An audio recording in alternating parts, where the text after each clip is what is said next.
গল্প জীবনসঙ্গী, লেখায় অরেন খান। আফরিনের কেমন হাত পা ঠান্ডা হয়ে আসছে। কিছুক্ষণ পরেই ওকে দেখতে ছেলেপক্ষ আসবে। বিয়ে শাদির ব্যাপারটা কেমন যেন ওর কাছে ভয়ের মনে হয়। নতুন মানুষ, নতুন পরিবেশ, নিজের বাবা মা নিজের পরিবার ছেড়ে অন্য একটা জায়গায় থাকা, তাদের মন মানসিকতার সাথে মানিয়ে চলা মোটেও সহজ কিছু নয়। আফরিনের বড্ড ভয় লাগে যদি না মানিয়ে নিতে পারে। ও যদি পারতো তাহলে বিয়ে না করে আজীবন বাবা মার সাথেই থাকতো, কিন্তু এটা তো হবার নয়। বাবা মা তো মেয়ের বিয়ে দিয়ে নিজের দায়িত্ব পালন করবে, এর বিয়ে না করলে ওর অর্ধেক দিন পূরণ হবে কি করে? ও মনে মনে কতবার যে আল্লাহর কাছে দিনদার, সৎ চরিত্রবান জীবনসঙ্গী চেয়েছে তার শেষ নেই। ওর মনের মধ্যে বিশ্বাস আছে যে আল্লাহ ওর দোয়া কবুল করবেনই, কিন্তু তারপরে যদি আল্লাহ পরীক্ষা করার জন্য ওর জীবনে এমন কাউকে পাঠায় যে ওর মনের মতো একদম হবে না, তখন হঠাৎ কলিং বেলের আওয়াজ শোনা গেল। নিশ্চয়ই তারা এসে গেছে। আফরিন লম্বা শ্বাস নিল। যা হবে হবে। আল্লাহ ওর সাথে থাকলেই হলো, আর কিছুর পরোয়া করে নাও। আফরিন অনেকক্ষণ যাবৎ নিজের রুমে চুপচাপ বসে আছে। পাত্রপক্ষকে বসতে দেয়া হয়েছে ড্রয়িং রুমে। সেখানে দুই পরিবারের মধ্যে কথাবার্তা হচ্ছে। সবাই তাদের আপ্যায়নের কাজে ব্যস্ত। এদিকে ভয়ে আফরিনের গলা শুকিয়ে যাচ্ছে, কেউ একটু খবরও নিচ্ছে না ওর। কাউকে যে জোর গলায় ডেকে এক গ্লাস পানি চাবে তারও জো নেই। কি মনে করবে পাত্রপক্ষ? কিছুক্ষণ পর আফরিনের ছোট বোন আফরোজা আর খালাতো বোন সুমাইয়া এলো। সুমাইয়া কোনোরকম দৌড়ে গিয়ে আফরোজের পাশে গা ঘেঁষে বসল। সুমাইয়া আপু, দুলাভাই দেখতে যে এত হ্যান্ডসাম, কি বলবো। আফরিন ঠোঁটের সামনে আঙ্গুল রেখে, চুপ, আস্তে কথা বল। পাগল নাকি তুই? কেউ শুনে ফেললে? সুমাইয়া শুনলে শুনবে। সত্যি কথা দিনে 1000 বার বলা যায়। আফরোজকে বুঝিয়ে লাভ নেই, পাগল একটা। আফরিন, আমাকে এক গ্লাস পানি এনে দে না, গলা শুকিয়ে যাচ্ছে। সুমাইয়া, দুলাভাই হ্যান্ডসাম, এ কথা শুনেই গলা শুকিয়ে গেল? দেখলে তো পুরা আত্মা শুকিয়ে যাবে, আত্মা। আফরিন, উফ, চুপ কর তো। আর কিসের দুলাভাই? মাত্র দেখতে এসেছে, বিয়ে হয়নি। আফরোজ, হয়নি, হবে। আফরিন, এখন তুই আবার শুরু করিস না। যা গিয়ে পানি নিয়ে আয়, পিপাসায় মরে যাচ্ছি আমি। কিছুক্ষণ পর আফরিনের বাবা আনাস সাহেব পাত্রপক্ষের সামনে আফরিনকে নিয়ে আসতে বললেন। আফরিনের তো এত ভয় লাগছে যে হাঁটতেও কষ্ট হচ্ছে। সুমাইয়া, আমিও যাই তোমার সাথে। আফরিনের মা হুমায়রা বেগম চোখ রাঙিয়ে, কোন দরকার নেই। মাথায় বুদ্ধিও নেই তোদের বুঝি?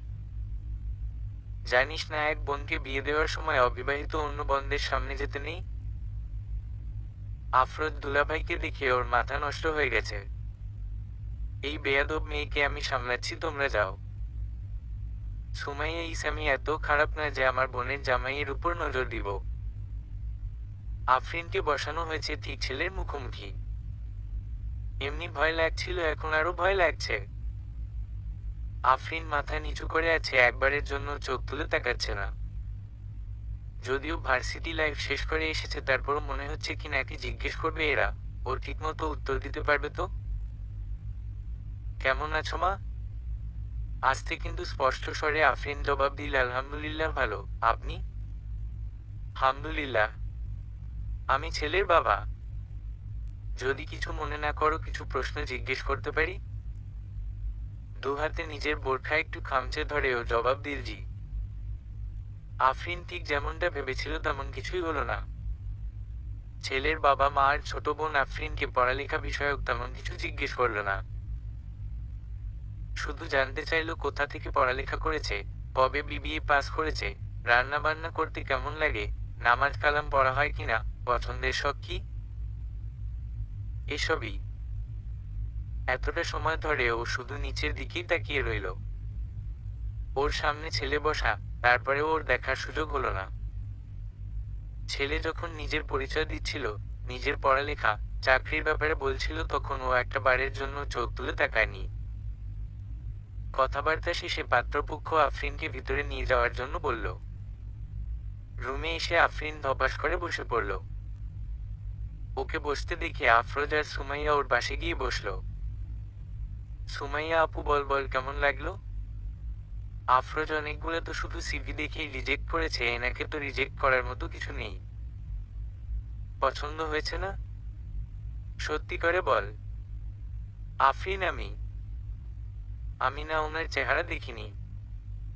সুমাইয়া কি দেখো নাই মানে? পাত্র তো আর নিকাব পরে বসেছিল না যে চেহারা দেখো নাই। আফরিন মানে আমি চোখ তুলে তাকানোর সাহসই পাইনি।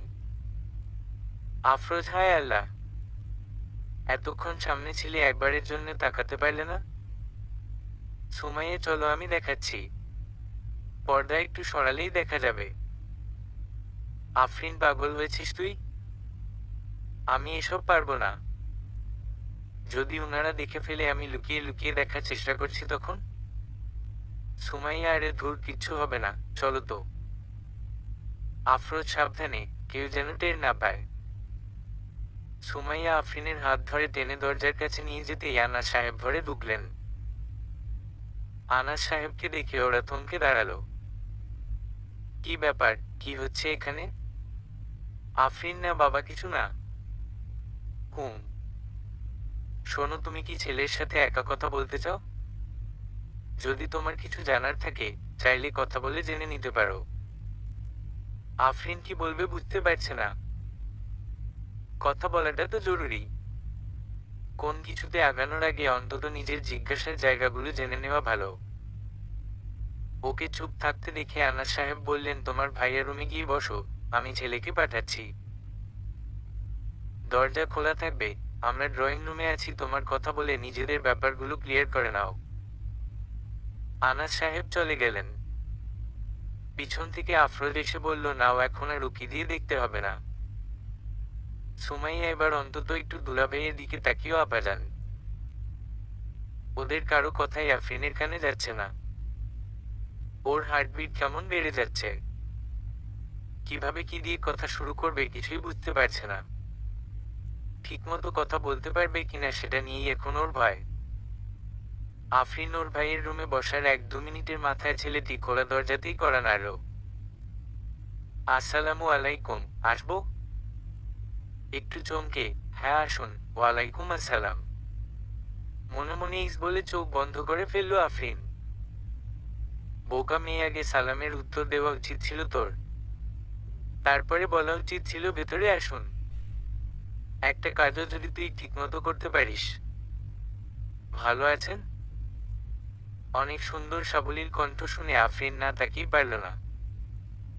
যে আফরিন একটু আগেও চোখ তুলে তাকাতে পারছিল না, সেই আফরিন ছেলেটির চোখের দিকে তাকিয়ে কোনোরকম আটকানো ছাড়াই বলল, জি আলহামদুলিল্লাহ ভালো আছি, আপনি ভালো আছেন? জি আলহামদুলিল্লাহ। আমি তো আমার সম্পর্কে সবকিছুই বললাম, আপনার থেকে কিছু শোনা হলো না। যদি আপনার কিছু জানার থাকে তাহলে জিজ্ঞেস করতে পারেন।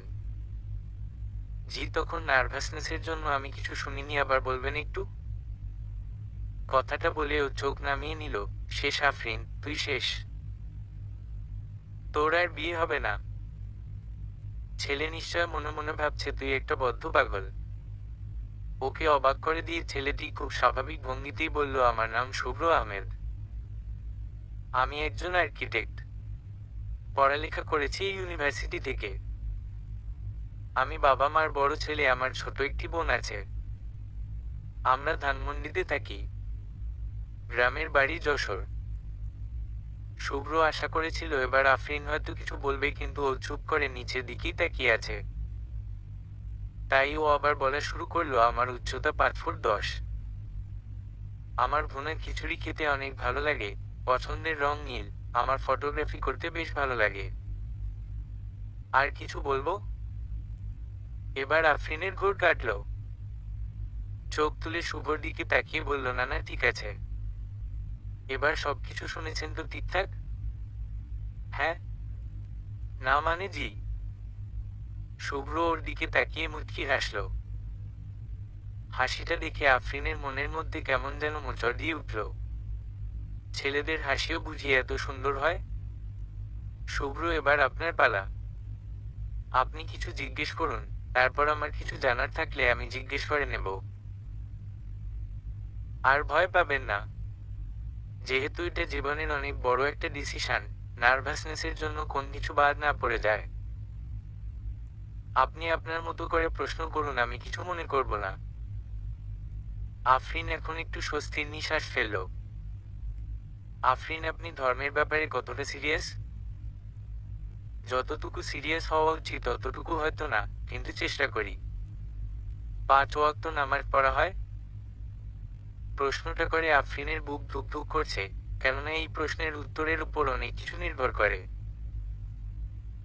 শুভ্র, আলহামদুলিল্লাহ 5 ওয়াক্ত নামাজ আদায় করা হয়। উত্তরটা শুনে আফরিন একটু হাঁফ ছেড়ে বাঁচল। আফরিন শুভ্র পায়ের দিকে তাকালো, প্যান্ট একটু ভাঁজ করা, টাকুনোর উপরে উঠানো। তবে শুভ্র দাড়ি নেই। দাড়ি নিয়ে প্রশ্ন করবে কিনা ও বুঝতে পারছে না। ও কিছু বলার আগেই শুভ্র বলল, আপনাকে দেখে মনে হয় আপনি ইসলাম ধর্ম সিরিয়াসলি মেনটেন করে চলার চেষ্টা করেন। আলহামদুলিল্লাহ। জি, চেষ্টা করি। কতটুকু পারি এটা আল্লাহই ভালো জানেন। জয়েন্ট ফ্যামিলিতে থাকতে সমস্যা নেই তো? মানে বিয়ের পর শ্বশুর শাশুড়ি ননদের সাথে থাকতে কোন সমস্যা আছে কি? জি না, বরং আমি একা থাকতে পারি না। আমারও ইচ্ছে ছিল বিয়ের পর পুরো পরিবার নিয়েই থাকব। শুভ্র ওর উত্তরে খুশি হলো।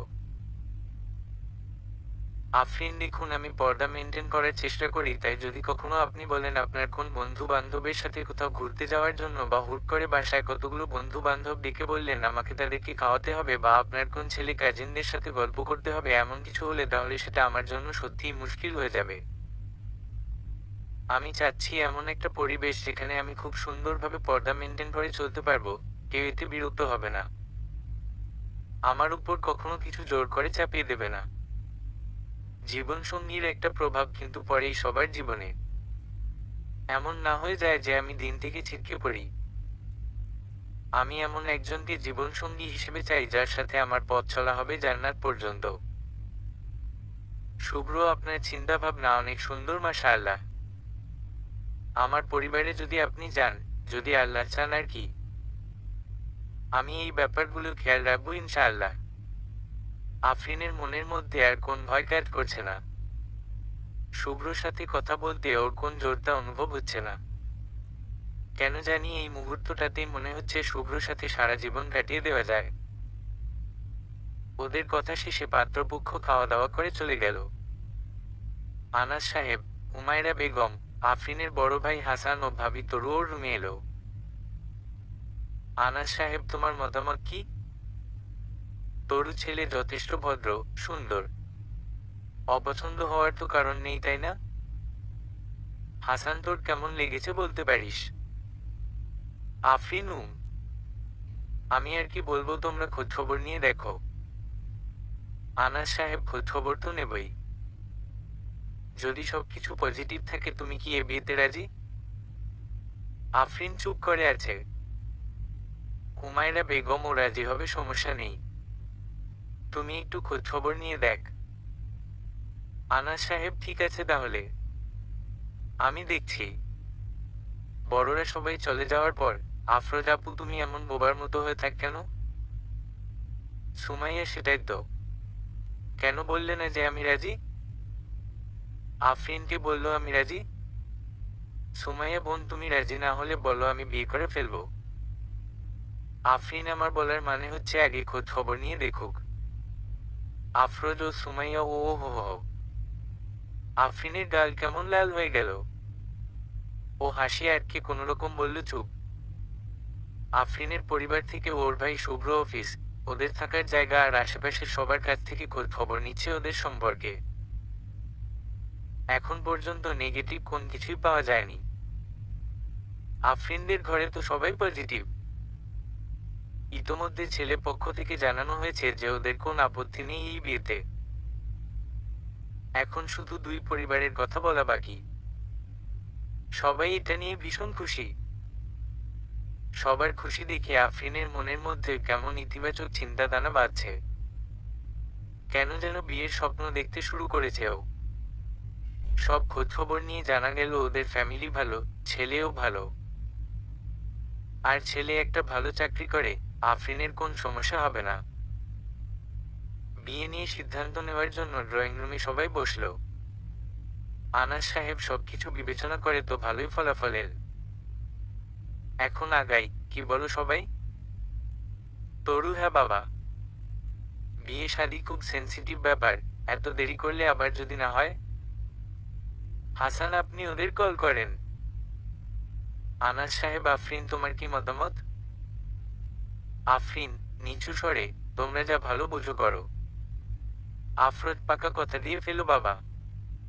আপুরাজি: আমি জানি। আফরিন দাঁতে দাঁত চেপে চুপ কর। আনাস সাহেব ছেলেপক্ষকে ফোন দিলেন। ফরিদ আহমেদদের সাথে কথা বলার পর তিনি শুভ্রর সাথে কথা বলার ইচ্ছা পোষণ করলেন। আনাস সাহেব: তো বাবা, এই বিয়ে নিয়ে তোমার কি মতামত? কখন হলে তোমার সুবিধা হয়? শুভ্র: জি আঙ্কেল, আপনারা মিলে যে তারিখ ঠিক করবেন সেটাই হবে।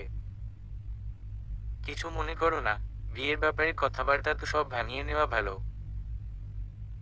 সমস্যা নেই, আপনি বলুন। তোমার কি কোনো চাওয়া পাওয়া আছে? দেখুন আঙ্কেল, আমি চাই বিয়েটা সুন্নতি পদ্ধতিতে হোক। আপনি শুধু আপনার মেয়েটা দিবেন, আমাদের ঘরে আসবাবপত্র থেকে শুরু করে কোন কিছুরই কমতি নেই।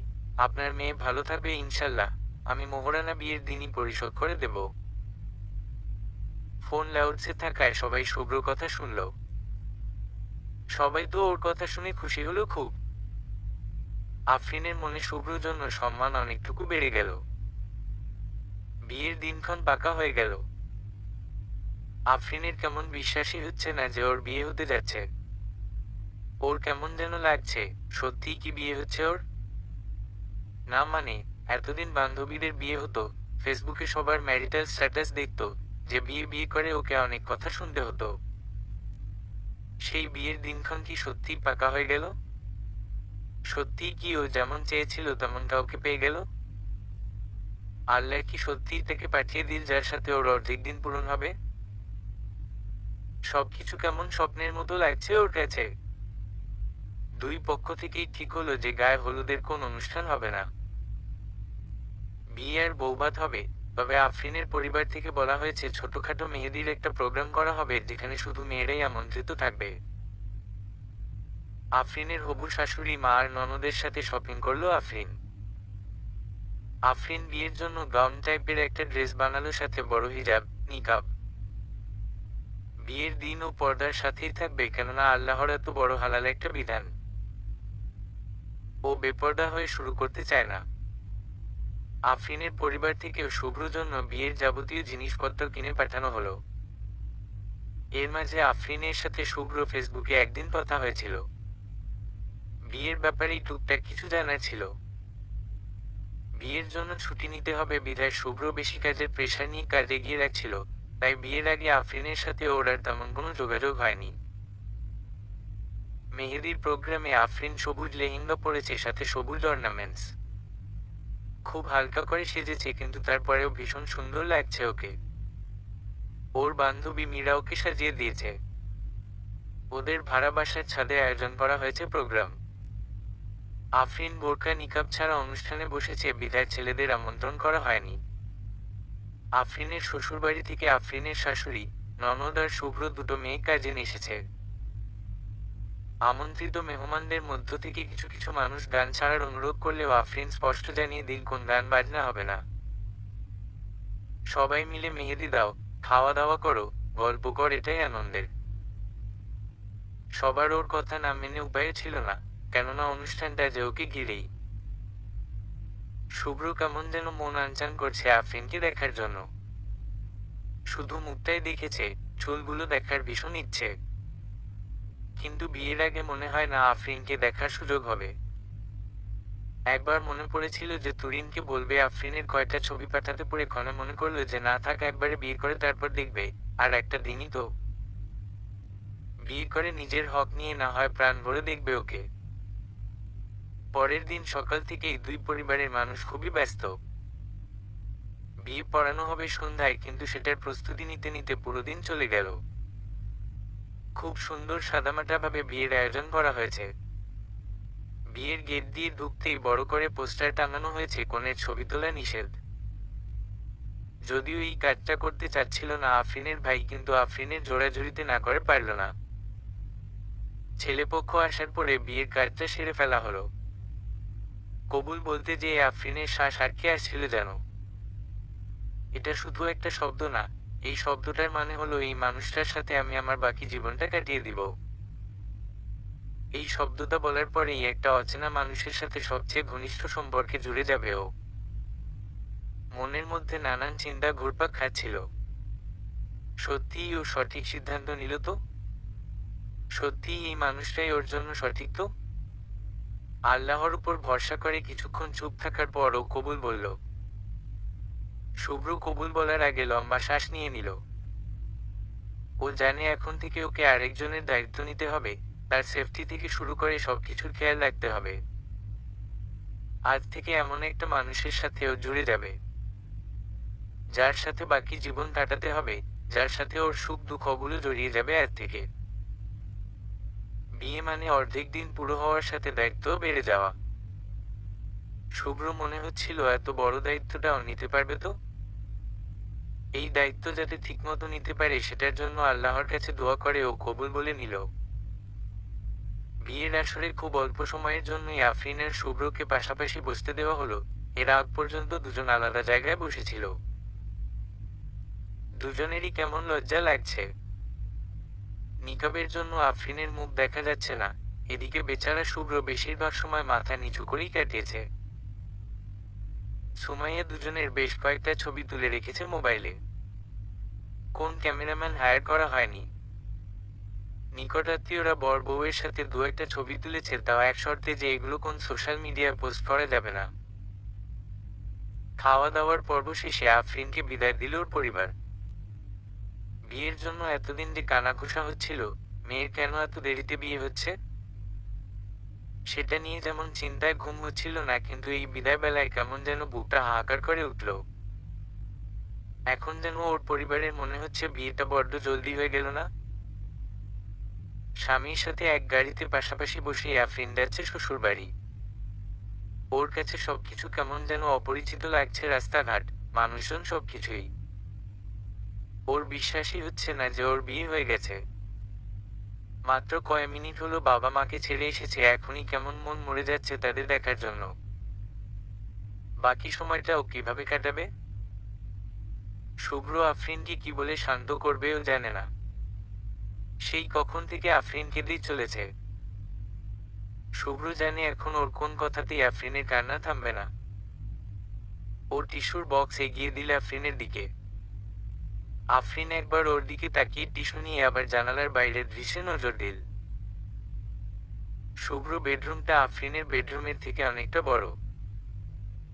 আফরিন শুভ্র রুমে ঢুকে প্রথমে শাওয়ার নিয়ে নিল। শাশুড়ি মা ওকে লাল রঙের একটা শাড়ি দিয়ে বলেছেন আজ রাতে যেন ও এটাই পরে। আফরিন শাড়ি পরতে পারে, কিন্তু কোনো রকম খুব যে সুন্দর হয় তা না। শাওয়ার শেষে ও শাড়ি পরে নিল। শাড়িটা সুতির বিধায় ওর কমফোর্টেবল ফিল হচ্ছে। শুভ্র কোথায় গেছে ওর জানা নেই, সেই কখন থেকে ওর রুমে একাই। আফরিন আয়নার সামনে নিজেকে দেখছে। কেন যে নিজের কাছে বেশ সুন্দর লাগছে নিজেকে। চুলগুলো সুন্দর করে আঁচড়ে নিয়ে দুহাতে লাল কাচের চুড়ি পরে নিল। ওর অনেক দিনের ইচ্ছে ছিল বিয়ে হওয়ার পর রোজ শাড়ির সাথে মিলিয়ে রেশমি চুড়ি পরে থাকবে। তরিন ভাবি আসবো? আফরিন দরজার দিকে তাকিয়ে, হ্যাঁ ভেতরে এসো। তরিন এসে রুমের সোফায় বসল। মা পাঠিয়েছে আমাকে। তোমার কিছু লাগবে? না কিছু লাগবে না। ভাইয়েকেও না? ঠিক শুনলো নাকি ভুল শুনলো সেটা যাচাই করার জন্য আফরিন অবাক হয়ে জিজ্ঞেস করলো, কি বললে?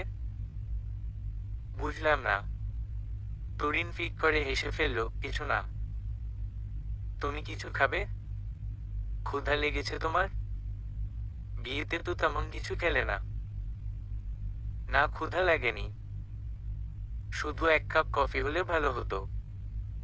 আমি নিজেই বানিয়ে আনতাম, কিন্তু কিছু এক্সপ্লেন করতে হবে না, আমি এক্ষুনি নিয়ে আসছি, তুমি বসো। জাকিল্লাহু খাইরান। শুভ্র রুমটা বেশ গোছানো। রুমে ছোট্ট একটা বুকশেলফও আছে।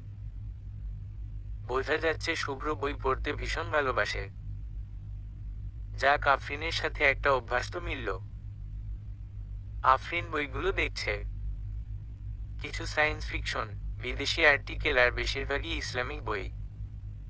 আরিফ আজাদের প্রায় সবগুলো বইই আছে।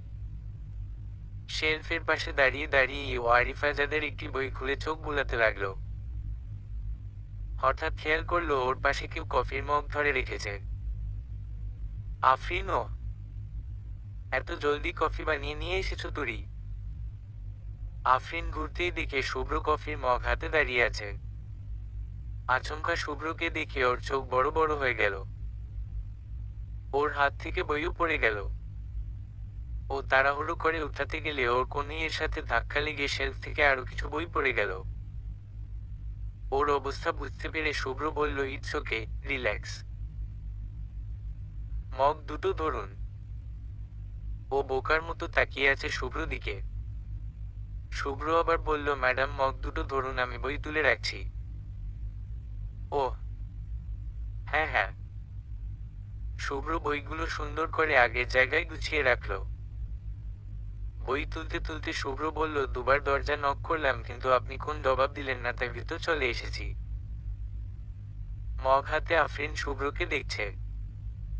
ছেলেটা উজ্জ্বল, লম্বা, সাথে স্বাস্থ্যও ভালো, যেটাকে ফিট বলা চলে।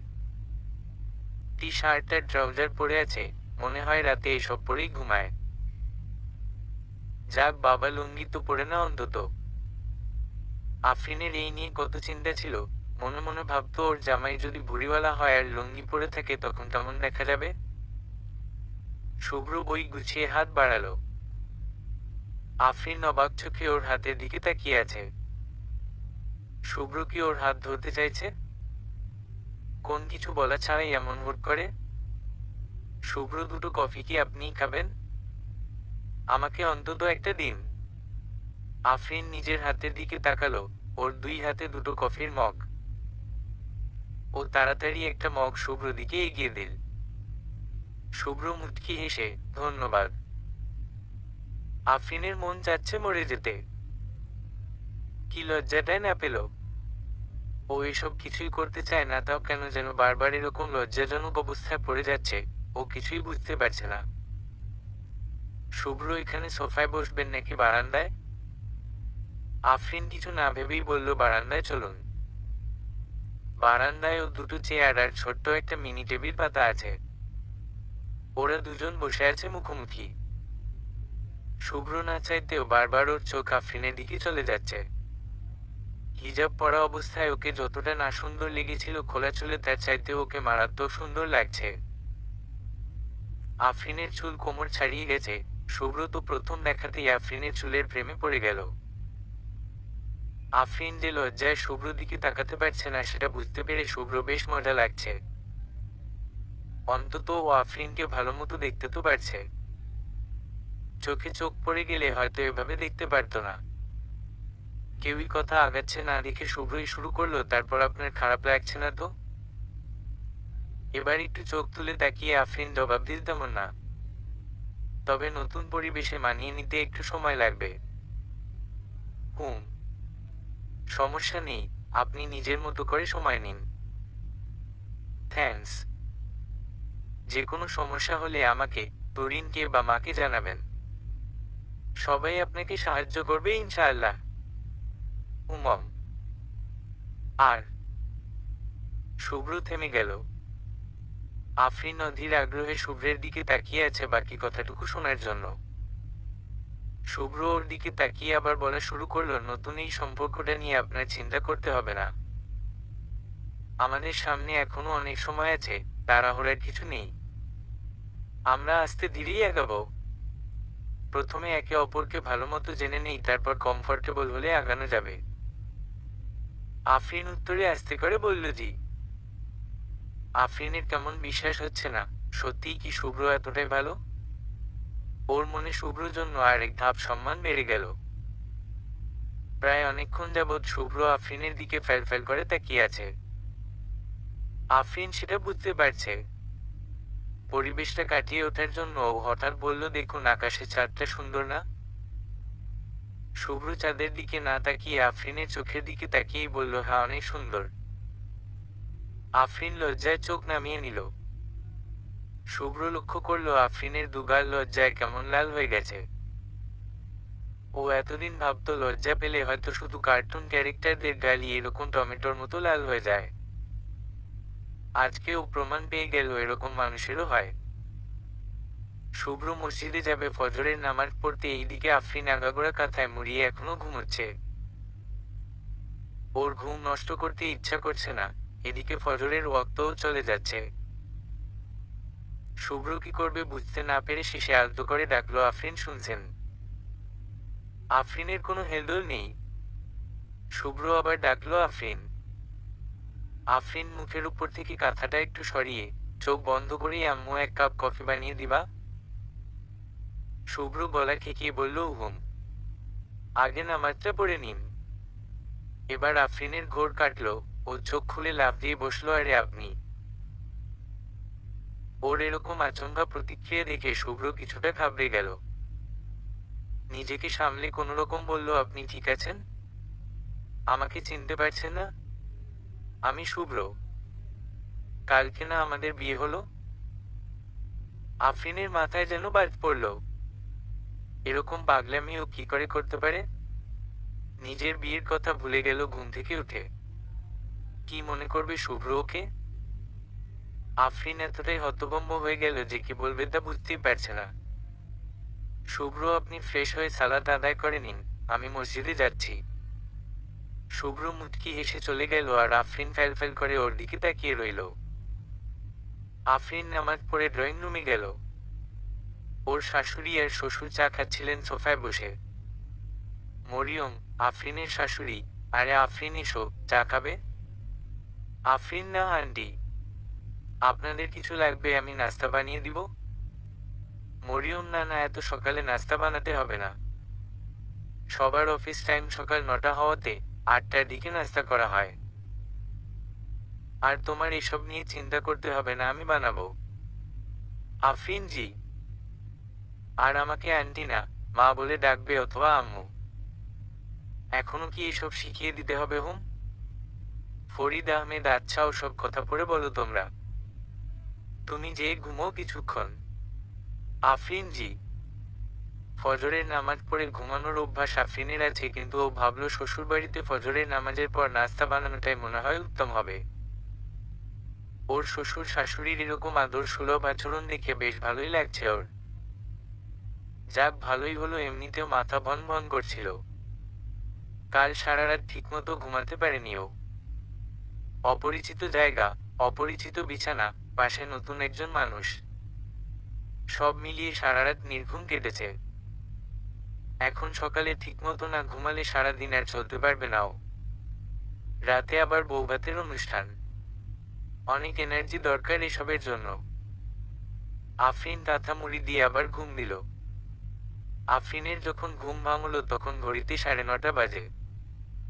ও তাড়াহুড়ো করে উঠে বসল। ভেবেছিল 1-2 ঘন্টা ঘুমাবে, কিন্তু 4 ঘন্টা হয়ে গেছে। রুমে শুভ্র নেই, একাই। জলদি ফ্রেশ হয়েও নিচে নামলো। তরিন সোফায় বসে বসে ফোন টিপছিল। আফরিন, বাকি সবাই কোথায়? কাউকে দেখছি না যে। তরিন ও শুভ্র ভাইয়া? ভাইয়া তো আজকের সন্ধ্যার প্রোগ্রামের কাজের জন্য বাইরে গেছে। না মানে মা বাবা? আরে ভাবি চিল।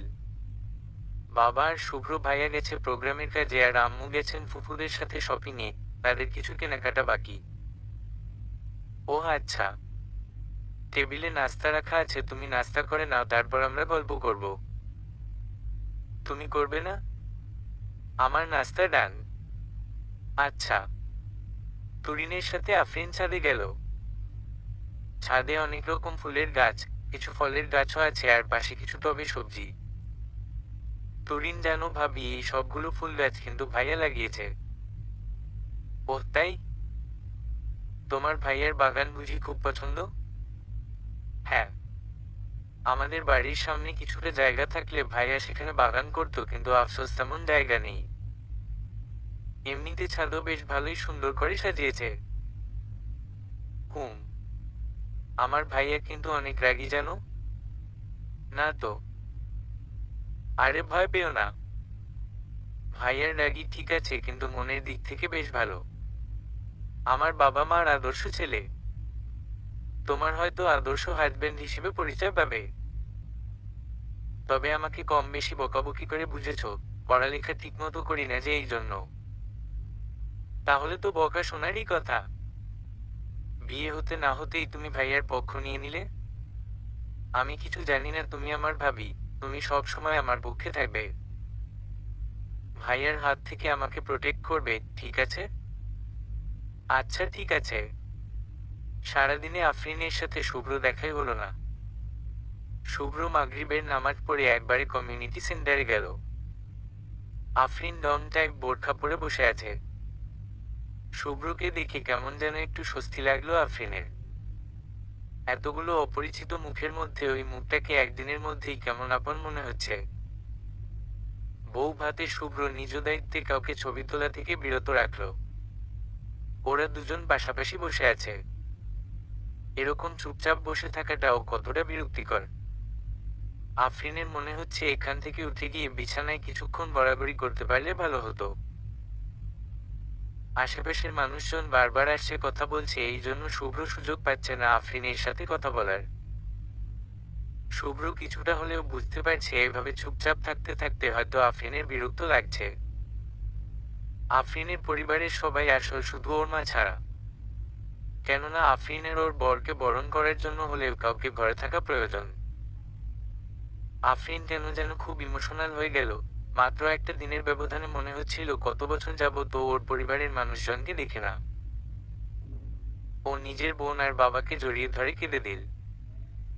আফরিনের পরিবারের মানুষজন শ্বশুরবাড়ি মানুষজনের সাথে কথা বলতে ব্যস্ত। সবাই যে যার মতো খাওয়া দাওয়া করছে, গল্পগুজব করছে, শুধু আফরিনের কেমন যেন একা একা লাগছে। কেমন যেন মনে হচ্ছে বিয়ের এসব রীতিনীতি কেন করে মানুষ। এর চাইতে তো বাসায় থাকা ঢের ভালো ছিল। আফরিন সোফা থেকে উঠে কমিউনিটি সেন্টারের একপাশে আর্টিফিশিয়াল জানালার মতো ফুল দিয়ে সাজানো সেখানে গিয়ে দাঁড়ালো। বসে থাকতে আর ভালো লাগছে না ওর। বউয়ের সাথে ছবি তোলার কোনো সুযোগ নেই বিধায় কেউ আর ওর কাছে ঘেসছে না তেমন। একা একা থাকতে থাকতে কেমন বিরক্ত লাগছে ওর। আফরিন অন্যমনস্ক হয়ে এইসবই চিন্তা করছিল, এর মধ্যে কেউ বলল নিন। আফরিন দেখলো একটা কফির মগ। তাকাতেই দেখে শুভ্র কফির মগ নিয়ে দাঁড়িয়ে আছে। আফরিন শুভ্র দিকে তাকিয়ে আছে। জানি আপনার অনেক বিরক্ত লাগছে, আর একটু অপেক্ষা করুন, যত জলদি সম্ভব অনুষ্ঠান শেষ করার চেষ্টা করছি। আফরিন শুভ্র হাত থেকে কফির মগটা নিল। শুভ্র, আপনি কফি খেতে পছন্দ করেন অনেক, তাই না? আফরিন, হুম। কফি খেয়ে একটু মাইন্ড ফ্রেশ করুন। আমি ওই দিকটা সামলাচ্ছি। তুরিন আর আপনার বোনকে পাঠিয়ে দিচ্ছি। আপনার আর বোর ফিল হবে না আশা করছি। শুভ্র চলে গেল। আফরিন অবাক হয়ে ভাবছে, একটা মানুষ যে ওকে ঠিকমতো জানে না পর্যন্ত সে তার জন্য এতটা চিন্তা করছে। মুখ ফুটে কিছু না বলা সত্ত্বেও ওর মনের অবস্থা বুঝে গেল। এটাকেই হয়তো জীবনসঙ্গী বলে। এমন ছোট ছোট যত্নগুলো মনের গভীরে দাগ কাটতে সক্ষম। হঠাৎ নিজের অজান্তেই ওর দু চোখ অশ্রুসিক্ত হয়ে গেল। সুমাইয়া আপা, দুলাভাইকে শরবত দিয়ে আসি। আফরোজ, খবরদার। তোর কোন বিশ্বাস নেই, তুই দুলাভাইয়ের উপরে নজর দিবি না। হুমায়রা বেগম রান্নাঘরে ঢুকতে ঢুকতে বললেন, কি হচ্ছে? আফরিন, বলো না মা, এই দুইটার জ্বালায় আমি শেষ। আফরোজ, বার রে। কোথায় আমি জিজুকে প্রোটেক্ট করার চেষ্টা করছি সুমাইয়ার কাছ থেকে, আর তুমি কিনা উল্টা আমাকে দোষী বানিয়ে দিলে। হুমায়রা বেগম, আস্তাগফিরুল্লাহ, আস্তাগফিরুল্লাহ। কি সব আজেবাজে কথা। আফরিন, দেখো না কখন থেকে ওরা এসব নিয়েই কথা বলছে। সুমাইয়া, কি আশ্চর্য। ভাবলাম আফরিন আপা কাজে ব্যস্ত, তাই আমি জুস দিয়ে আসি। হুমায়রা বেগম, কোন দরকার নেই। আফরিনই নিয়ে যাবে জুস। আর জামাই মাত্র এসেছে, তোরা কি শুরু করেছিস?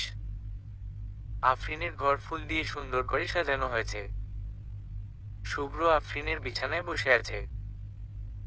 বৌভাতের অনুষ্ঠানে রাতের খাওয়া সেরে এসেছে বিধায় এখানে ডিনার করার ঝামেলা নেই। যদিও শুভ্র শাশুড়ি খুব জোরাজুরি করেছিল কিছু খাওয়ার জন্য, কিন্তু ও না করে দিয়েছে। আফরোজ হাতে ট্রে নিয়ে একবার ভাবলো দরজায় নক করবে, কিন্তু এক হাতে ট্রে ছেড়ে নক করতে গেলে যদি সবকিছু পড়ে যায়। তাই বাধ্য হয়ে ও এমনি ঢুকে পড়ল ঘরে। শুভ্র ওর দিকে তাকাতেই ও বলল হাতে ট্রে ছিল বিধায় নক করতে পারিনি। It's totally fine. Afrin Shubhra সামনে ট্রে রেখে বিছানায় বসল। ট্রেতে জুস, পিঠা, মিষ্টি আর কিছু ফল দিয়ে দিয়েছেন হুমায়রা বেগম। শুভ্র মম, এত কিছু আনার দরকার ছিল না। আমি রাতে খুব লাইট খাবার খাই। আফরিন নতুন জামাই, প্রথম ঘরে আসলে কিছু না দিয়ে কি পারা যায়? এটা বলে হঠাৎ চুপ হয়ে গেল আফরিন। এটা তো ওর বলার কথা নয়। শুভ্র একটু হেসে বলল, ও আচ্ছা, নতুন জামাই আসলে আর কি কি করতে হয়? আফরিন কি উত্তর দিবে বুঝতে না পেরে বলল, না মানে আম্মু মানছিল না। আরে ঠিক আছে, আমি তো শুধু মজা করছিলাম।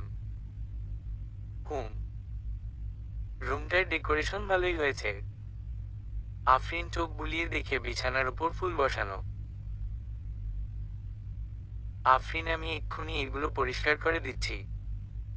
না না ঠিক আছে, সুন্দরী তো লাগছে দেখতে। আফরিন আবার বসে পড়ল।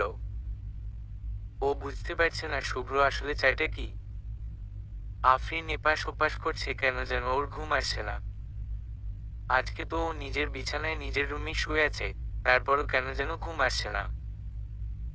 শুভ্র কি হলো, ঘুম আসছে না? আফরিন একটু চমকালো। ও ভেবেছিল শুভ্র ঘুমিয়ে গেছে। আফরিন, কেন যেন ঘুম আসছে না। শুভ্র, উঠে বসুন। আফরিন, মানে? বসুন না। শুভ্র উঠে বসলো আর আফরিনও। শুভ্র রুমের জানালার পর্দা সরিয়ে দিল। বাইরে থেকে আবছা আলো আসছে, যে আলোতে একজন আরেকজনের অস্তিত্ব আর অবয় বুঝতে পারলেও চেহারা দেখা যাচ্ছে না। আফরিন হঠাৎ বসতে বললেন যে, শুভ্র, আমাদের বিয়ে হলো আজকে 2 দিন, অথচ আমরা তেমন কোন কথা বলিনি। তাই ভাবলাম ঘুম যখন আসছেই না তখন কিছুক্ষণ গল্প করে কাটাই। ঘুমটা ঠিক। আপনার সম্পর্কে কিছু বলুন। কি আর বলবো, আসলে বলার মতো তেমন কিছুই নেই।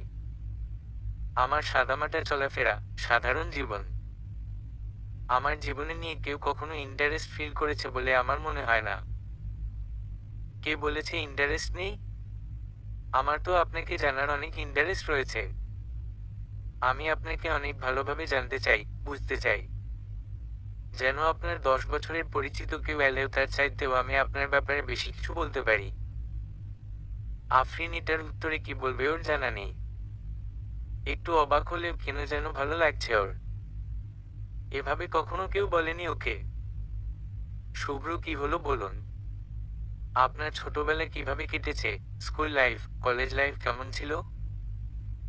আপনার পছন্দের রং কি, খাবার কি, সবকিছু বলুন। ওরা দুজন গল্প করতে করতে কখন যে ভোর হতে চলল টেরই পেল না। দুজন দুজনের ছোটবেলা থেকে স্কুল লাইফের, ভার্সিটি লাইফ, কলেজ লাইফের অনেক গল্প করলো। এর মাঝখানে শুভ্র যখন কিছু মেয়েদের কথা বলছিল যারা ওকে কি পরিমাণ ডিস্টার্ব করত, সে সময় কেন যেন আফরিনের ভিত্তি জ্বলে যাচ্ছিল। ফজরের আজান কানে এলে ওরা একসাথে নামাজ আদায় করে ঘুমিয়ে পড়ল। সারা রাত না ঘুমানোর ফলে সকালে উঠতে ওদের বেশ দেরি হলো। আফরিন ফ্রেশ হয়ে সকাল 10টার দিকে রুম থেকে বের হলো। শুভ্র বিছানায় বই নিয়ে বসল। আফরিন ড্রয়িং রুমে যেতেই হুমায়রা বেগম বললেন, তোদের নাস্তা কোথায় দেবো, টেবিলে খাবি না নিজেদের রুমে? আফরিন ও মম, ভাইয়া আর বাবা? ওরা অফিসে চলে গেছে। তাহলে টেবিলেই দাও। বিয়ে হওয়ার পরে আফরিনের কেমন যেন বাবার ভাইয়ের সামনে যেতে লজ্জা লাগে। ওরা বাসায় থাকলে টেবিলে বসে শুভ্রর সাথে নাস্তা করতে ওর অ্যানিজি লাগত। হুমায়রা বেগম নাস্তা আনতে চলে গেলেন। আফরিন আফরোজ আর সুমাইয়ার সাথে সোফায় বসল। আফরিন, তোরা নাস্তা করেছিস? সুমাইয়া, 9টা বাজেই করে ফেলেছি। আফরোজ, তোমরা এত দেরিতে উঠলে কেন? না হলে বাবার ভাইয়ার সাথে নাস্তা করতে পারতে। সুমাইয়া, আহা থাক না, ওদের পার্সোনাল ব্যাপার। আফরোজ, তোর মুখে কি কোন ভালো কথা নেই রে? আমরা সারা রাত গল্প করতে করতে সময় চলে গেছে। আফরোজ আর সুমাইয়া, ও আচ্ছা। আফরিন, চুপ কর বদমাশের দল। ওরা দুজন নাস্তা করে নিল। সত্যি বলতে শুভ্র ও কেমন লজ্জা লজ্জা লাগছে। নতুন পরিবেশ, সবাই কেমন আদুরেভাবে আপ্যায়ন করছে। খাওয়া দাওয়া শেষ, হুমায়রা বেগম শুভ্রর সাথে বেশ কিছুক্ষণ গল্প করলো, সাথে আফরিনও ছিল। হুমায়রা বেগম থেকে থেকে আফরিনের ছোটবেলার এমন এমন ঘটনা বলছিলেন যে আফরিনের মনে হচ্ছিল মাটির সাথে মিশে যেতে। শুভ্র বেশ মজা নিয়ে দাঁত বের করে সবকিছু শুনছিল। হুমায়রা বেগম বুঝলে, বাবা, আফরিন কি বোকা ছিল। একবার কি হয়েছে শোন। বৃষ্টির সময় কত করে বললাম যে নতুন জামা কাপড় পরে ওভাবে বাইরে যাস না। আমার কথা শুনলো না, যেই দরজা থেকে এক পা বেরিয়েছে অমনি ধপাস। শুভ্র, তাই নাকি? আফরিন চোখের ইশারায় ওর মাকে থামতে বললেও তিনি থামলেন না। ব্যাপারটা লক্ষ্য করে শুভ্র আরো বেশি উপভোগ করছিল। আফরিনের অনেক ইচ্ছা ছিল আরেকটা রাত থাকার, কিন্তু শুভ্র পরের দিনই অফিস আছে বিধায় বিকালবেলায় বিদায় নিয়ে ফিরতে হলো। আফরিনদের বাসা থেকে শুভ্রদের বাসা দূরে হলে রিক্সা দিয়ে যাওয়া যায়। সিএনজির বদলে রিক্সা দিয়ে যেতে ওর খুব ইচ্ছে করছিল। ও কিছু বলার আগেই দেখলো শুভ্র নিজ থেকে রিক্সা ভাড়া করলো। দুজন পাশাপাশি বসে যাচ্ছে। আফরিন, আমার রিক্সায় চড়তে বেশ ভালো লাগে। আমি আপনাকে বলতেই চেয়েছিলাম রিক্সার কথা, তার আগে আপনি নিজেই ঠিক করে আনলেন। শুভ্র, ও আচ্ছা। আমি ভাবলাম সিএনজি থেকে রিক্সায় গেলে দুজন মিলে অনেকটা রাস্তা গল্প করতে করতে যাওয়া যাবে। আফরিন শুভ্র দিকে একবার তাকিয়ে চোখ ফিরিয়ে নিল। এই শুভ্র মাঝে মাঝে এমন সব কথা বলে যেগুলোর উত্তর থাকে না আফরিনের কাছে। কিছু দূর যেতেই রিক্সা জ্যামের মধ্যে আটকালো। ওদের রিক্সার পাশেই গাড়িতে একটা পিচ্ছি ছেলে বসে খুব দুষ্টামি করছিল। আফরিন সেই বাচ্চাটাকে দেখছিল। হঠাৎ বাচ্চাটা আফরিনকে জিভ বের করে ভেঙাতে লাগলো। আফরিন শুভ্র দিকে ঘুরে, শুনুন। হুম। বাচ্চাটাকে একটু ভেঙ্গিয়ে দেন তো। শুভ্র অবাক চোখে ওর দিকে তাকিয়ে বলল, কি করব? আমি তো নিকাব পরে আছি, আমি ভেঙ্গালে দেখা যাবে না। আমার হয়ে আপনি ভেঙ্গিয়ে দিন। শুভ্র যেন এখনো কথাটা হজম করতে কষ্ট হচ্ছে। বাচ্চাটা আবার আফরিনকে দেখে জিভ বের করলো। আফরিন, কি হলো, দিন না। শুভ্র, ভেঙচি দিতেই হবে? হ্যাঁ। জলদি করুন, জ্যাম ছুটে যাবে। শুভ্র 7-5 না ভেবে বাচ্চাটাকে জিভ বের করে ভেঙ্গিয়ে দিল। বাচ্চাটা অবাক হয়ে জিভ ভেতরে ঢুকিয়ে নিল। সাথে সাথে জ্যামও ছেড়ে গেল। শুভ্র হাসিতে ফেটে পড়ল। বিশ্বাস করুন, এরকম অভিজ্ঞতাই প্রথম। আফরিনও হেসেই যাচ্ছে, কিছু বলতে পারছে না। শুভ্র মতো শব্দ করে না হাসলেও আফরিনের হাসিটা শুভ্র বেশ ভালোভাবেই বুঝতে পারছে। হাসির সাথে ওর গাও কেঁপে উঠছে। শুভ্র মনে কেমন ভালো লাগা কাজ করছে। বিয়ের 3 দিনের মাথায় এই প্রথম আফরিনকে এতটা মন খুলে হাসতে দেখলো ও। শুভ্র রেডি হচ্ছে অফিসে যাওয়ার জন্য। আফরিন আজকে নিজে থেকেই শাশুড়ির সাথে সবার জন্য নাস্তা বানিয়েছে। শুভ্র চিৎকার করে, আম্মু কফিটা দিও। আফরিন শুভ্রর জন্য কফি নিয়ে রুমে ঢুকলো। আফরিন, আপনার কফি। টাই বাঁধতে বাঁধতে শুভ্র আফরিনের দিকে তাকালো। ও, আপনি এনেছেন? কষ্ট করে কফিটা টেবিলে রাখবেন কি? আফরিন কফি ড্রেসিং টেবিলের ওপরে রাখলো। শুভ্র টাই বাঁধতে কষ্ট হচ্ছে বোঝা যাচ্ছে, এর মধ্যেও 2বার খুলে আবার নতুন করে বাঁধা শুরু করেছে। আফরিনের অনেক ইচ্ছে করছে ওর গলায় টাই বেঁধে দিতে, কিন্তু ও যে টাই বাঁধতে পারে না। এখন কেমন আফসোস লাগছে। আগে কলেজে থাকতে ফ্রেন্ডদের কত বলতো যে টাই বাঁধা শিখবো, নিজের জামাইকে টাই বেঁধে দিব, এই জিনিসটা ভীষণ রোমান্টিক। কিন্তু আফসোস, সেই শেখা এখন পর্যন্ত হলো না। আফরিনকে অন্যমনস্ক হয়ে কিছু চিন্তা করতে দেখে শুভ্র জিজ্ঞেস করলো, কিছু ভাবছেন?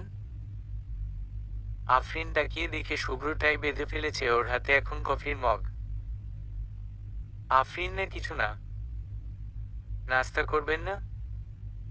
5 মিনিট পর আসছি, আমার ফাইলটা রেডি করতে হবে। আচ্ছা তাহলে নিচে আসুন। হুম। সবাই খেতে বসেছে একসাথে। শুভ্র ছোট ফুফু আর ফুফাতো বোন গতকাল বেড়াতে এসেছে, ওরাও বসেছে নাস্তার টেবিলে। রাহেলা, ফুফু, উহুম। চায়ে অনেক চিনি হয়ে গেছে, ধুর খেতে পারলাম না। আফরিন সাথে সাথে বলল, আমি বুঝতে পারিনি, চিনি বেশি হয়ে গেছে। আবার বানিয়ে দিব? রাহেলা, থাক। একবার চা খেয়ে মুখ নষ্ট হলে আর খেতে ইচ্ছে করে না। আফরিন আর কিছু বলল না। ওর কেমন খারাপ লাগছে, প্রথম দিন নাস্তার টেবিলে এমন কিছু হবে ও ভাবতে পারিনি। শুভ্র ব্যাপারটা লক্ষ্য করলো, সাথে ওর পরিবারও। ব্যাপারটা কাটিয়ে ওঠার জন্য শুভ্র বলল, আজকের ভাজিটা বেশ মজা হয়েছে তো, পরোটার সাথে ভালো যাচ্ছে। মরিয়ম, হ্যাঁ আফরিন বানিয়েছে। এবার আফরিনের মুখে একটু হাসি ফুটল। শুভ্র আফরিনের দিকে তাকাতেই আফরিন লজ্জায় চোখ নিচু করে ফেলল। শুভ্র ফুফাতো বোন সাবিহা প্লেট থেকে পরোটা সরিয়ে বলল, উফ, পরোটা এত তেল হয়েছে, এত অয়েলি, আমার হেলথের জন্য এটা ভালো না মোটেও। তরিন, শুধু শুধু কেন নাটক করছিস? কোথায় অয়েলি হয়েছে?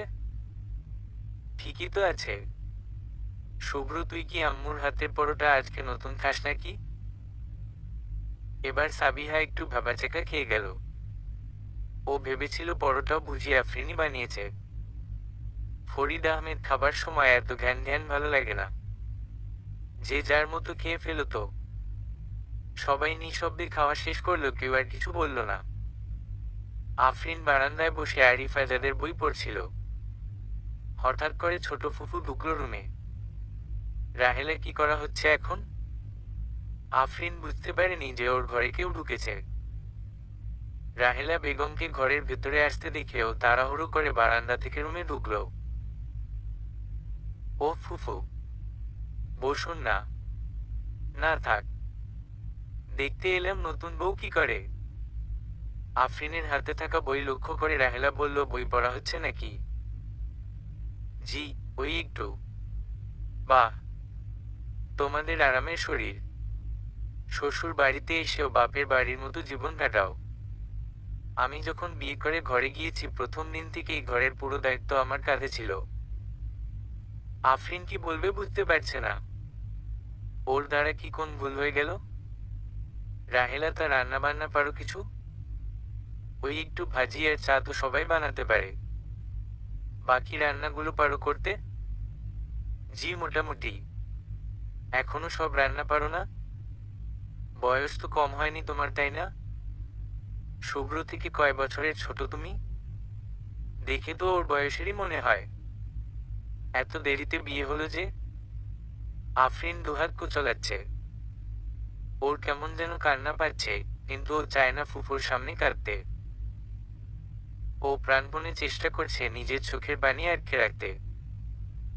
ঠিক ওই সময় মরিয়ম ঢুকলেন রুমে। মরিয়ম, কি কথা হচ্ছে? রাহেলা, ও ভাবি, তেমন কিছু না, আপনার ছেলের বউ কি কি রান্না পারে জিজ্ঞেস করছিলাম একটু। মরিয়ম, সবেমাত্র তো বিয়ে হলো, আস্তে ধীরে সবই পারবে। আমার সাথে রোজ একটু একটু করে থাকলে সব রান্না শিখে যাবে। তোমার মতো যদি আমার শাশুড়ি হতো গো ভাবি, তাহলে ভালোই হতো। রাহেলা রুম থেকে চলে গেল। মরিয়ম আফরিনের দিকে তাকিয়ে বলল, কিছু মনে করো না, ও একটু এমনই। আস্তে ধীরে সবকিছুর মানিয়ে নিতে হবে। এক পরিবারের সবাই তো আর একরকম হয় না, বল। আফরিন উত্তরে শুধু মাথা দোলাল। মরিয়ম রুম থেকে যাওয়ার পর আফরিন খাটে বসল। ওর দুই চোখ বেয়ে পানি পড়ছে। কি আশ্চর্য, মরিয়ম তো সব বলেই গেল, তারপরও কেন ওর অশ্রু বাধা মানছে না? দুপুরে আফরিন নামাজ পড়ে খেয়ে দিয়ে ঘুমানোর চেষ্টা করলো, কিন্তু কিছুতেই ঘুমাতে পারল না। কেমন বোরিং লাগছে সবকিছু। সবাই যে যার রুমে, তুরিন সাবিহার সাথে ব্যস্ত। আফরিনের শুভ্র কথা বেশ মনে পড়ছে। ফোন হাতে নিয়ে শুভ্র নাম্বারটা ডায়াল করতে যেও করল না। কেমন যেন লজ্জা লাগছে, ফোন করেও বলবেই বা কি। আফরিন ফেসবুকে ঢুকল। শুভ্র আইডিতে যেয়ে ওর সব পোস্ট, কমেন্ট, ছবি মনোযোগ দিয়ে দেখতে লাগলো। অফিসের লাঞ্চ আওয়ার শেষে শুভ্র নিজের ক্যাবিনের চেয়ারে গিয়ে বসল। সকাল থেকে মিটিং করতেই সময় চলে গেছে। কেন যেন আফরিনের কথা মনে পড়ছে খুব। শুভ্র মুচকি হাসল, কি অদ্ভুত না? কদিন আগেও এরকম অফিসের ফ্রি টাইমে কারো কথা মনে পড়তো না। শুভ্র আফরিনের নাম্বার ডায়াল করতে যেও করল না। তারপর ভাবলো মেসেজ পাঠাবে। শুভ্র টাইপ করলো, কি করছেন? তারপর আবার কেটে দিল। আফরিন যদি কিছু মনে করে, থাকুক পরে একদিন না হয় দিবে। শুভ্র ওর ফোন গ্যালারিতে ঢুকে নিজেদের বিয়ের কিছু ছবি দেখতে লাগলো। গ্যালারিতে আফরিনের একটি ছবি সামনে আসল। আফরিন ঘুমাচ্ছিল আর ঘুমন্ত অবস্থায় এলোমেলো চুলে শুভ্র ওর একটা ছবি তুলে নেয়। ছবিটা সামনে আসতেই শুভ্র মুখে হাসি ফুটল। ও মনোযোগ দিয়ে ছবিটার দিকে তাকিয়ে রইল। মাগরিবের নামাজ শেষে আফরিন ছাদে গেলা। তসবিহ তেলাওয়াত করছিল আর ছাদে হাঁটাহাঁটি করছিল। ওর নজর বাড়ির গেটে। সন্ধ্যা হয়ে গেছে তবুও নামছে না ছাদ থেকে। কেন যেন ওর চোখ শুভ্র ফেরার অপেক্ষা করছে। কিছুক্ষণ পরেই শুভ্র গেট দিয়ে ভেতরে ঢুকল। আফরিন ওকে দেখামাত্র দৌড়ে সিঁড়ি দিয়ে নিচে নামল। আফরিনের দৌড়ানোর স্পিড এতই বেশি ছিল যে শুভ্র গেট থেকে হেঁটে দরজার কাছে আসতে আসতেই ও দৌড়ে গিয়ে দরজা খুলে দিল। শুভ্র মাত্রই দরজা নক করতে যাবে তখনই দেখে আফরিন দরজা খুলে দাঁড়িয়ে আছে, কিছুটা হাঁপাচ্ছে ও। শুভ্র, আসসালামু আলাইকুম। আফরিন একটু দম নিয়ে ওয়া আলাইকুম আসসালাম। কি হয়েছে? আপনি এত হাঁপাচ্ছেন কেন? ক ক কই না তো, এখন তো দেখি তুতলাচ্ছেন। আফরিন একটু লজ্জা পেয়ে গেল। না মানে? শুভ্র, এভাবেই দাঁড়িয়ে থাকবো আমরা? হু, ম্যাডাম একটু ভেতরে আসতে দিন। আপনার এই বেচারা স্বামী অনেক খাটনি খেটে এসেছে। আফরিন দ্রুত দরজা থেকে সরে দাঁড়ালো। হ্যাঁ হ্যাঁ, ভেতরে আসুন। Thank you. শুভ্র রুমের ভেতরে যাওয়ার পর আফরিন নিজের গালে নিজে আস্তে করে থাপ্পড় দিয়ে বলল, তুই এত এমন কেন? মরিয়ম, আফরিন, শুভ্র এসেছে? জি মা। তাহলে তুমি ড্রয়িং রুমে কি করছো? যাও, ওর কাছে যাও, আর কিছু লাগবে কিনা জিজ্ঞেস করো। জি আচ্ছা। আফরিন দোতলায় নিজের রুমে চলে গেল। শুভ্র বাসায় আসার পর থেকেই ওর মন খুব করে চাচ্ছিল নিজেদের রুমে থাকতে, কিন্তু কেউ যদি কিছু মনে করে যে জামাই আসার সাথে সাথে রুম থেকে আর বের হচ্ছে না। তখন এর মধ্যে ছোট ফুপু তো আছেই। এসব ভেবে ও ড্রয়িং রুমে বসেছিল।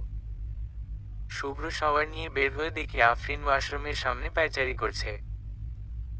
শুভ্র, কি ব্যাপার? কিছু হয়েছে? আফরিন এতক্ষণ খেয়ালই করেনি যে শুভ্র ওয়াশরুম থেকে বের হয়েছে। আফরিন শুভ্র দিকে তাকানোর আগেই বলল, মা বলেছিল। আফরিন থেমে গেল। শুভ্র মাত্র গোসল করে বের হয়েছে। ওর চুল থেকে টপটপ করে পানি পড়ছে। শুভ্র সাদা টাওয়েল দিয়ে পানি মুছে টাওয়েলের সাথে চুল ঘষা লেগে বিন্দু বিন্দু পানি চারিদিকে ছড়িয়ে পড়ছে। কিছু পানি ওর মুখ বেয়ে চোয়াল থেকে নিচে নেমে যাচ্ছে। শুভ্রকে এত সুন্দর লাগছে যে আফরিনের কথা মাঝখানে আটকে গেছে। শুভ্র আবার জিজ্ঞেস করলো, মা কি বলেছে? শুভ্র দিকে ফ্যালফ্যাল করে তাকিয়ে আফরিন বলল, মা বলেছে আপনাকে আমার লাগবে। শুভ্র একটু অবাক হয়ে জিজ্ঞেস করলো, মানে? আফরিনের এবার হুঁশ হলো না। মানে আপনার কিছু লাগবে কিনা সেটা জিজ্ঞেস করতে বলেছেন মা। ও আচ্ছা, আমার কিছু লাগবে না। আমি এখন বের হব। বের হবেন মানে? কোথায় যাবেন? শুভ্র আফরিনের দিকে তাকাতেই আফরিন আবার বলল, না মানে, মাত্র তো অফিস থেকে ফিরলেন, এখন আবার বাইরে যাবেন? আসলে পুরনো বন্ধুরা ডেকেছে, একটু আড্ডা দিবে এই জন্য যাওয়া আর কি।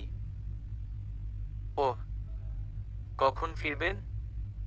শুভ্র মনে হচ্ছে আফরিন পসেসিভ ওয়াইফের মতো আচরণ করছে, যদিও এটা ওর খারাপ লাগছে না, কিন্তু ওর জন্য এ বিষয়গুলো নতুন। শুভ্র চিন্তা করবেন না, দ্রুত ফিরে আসবো। আফরিন আবার কিছু বলতে যাবে তখন শুভ্র নিজে থেকেই বলল, আমার মেয়ে বান্ধবী নেই।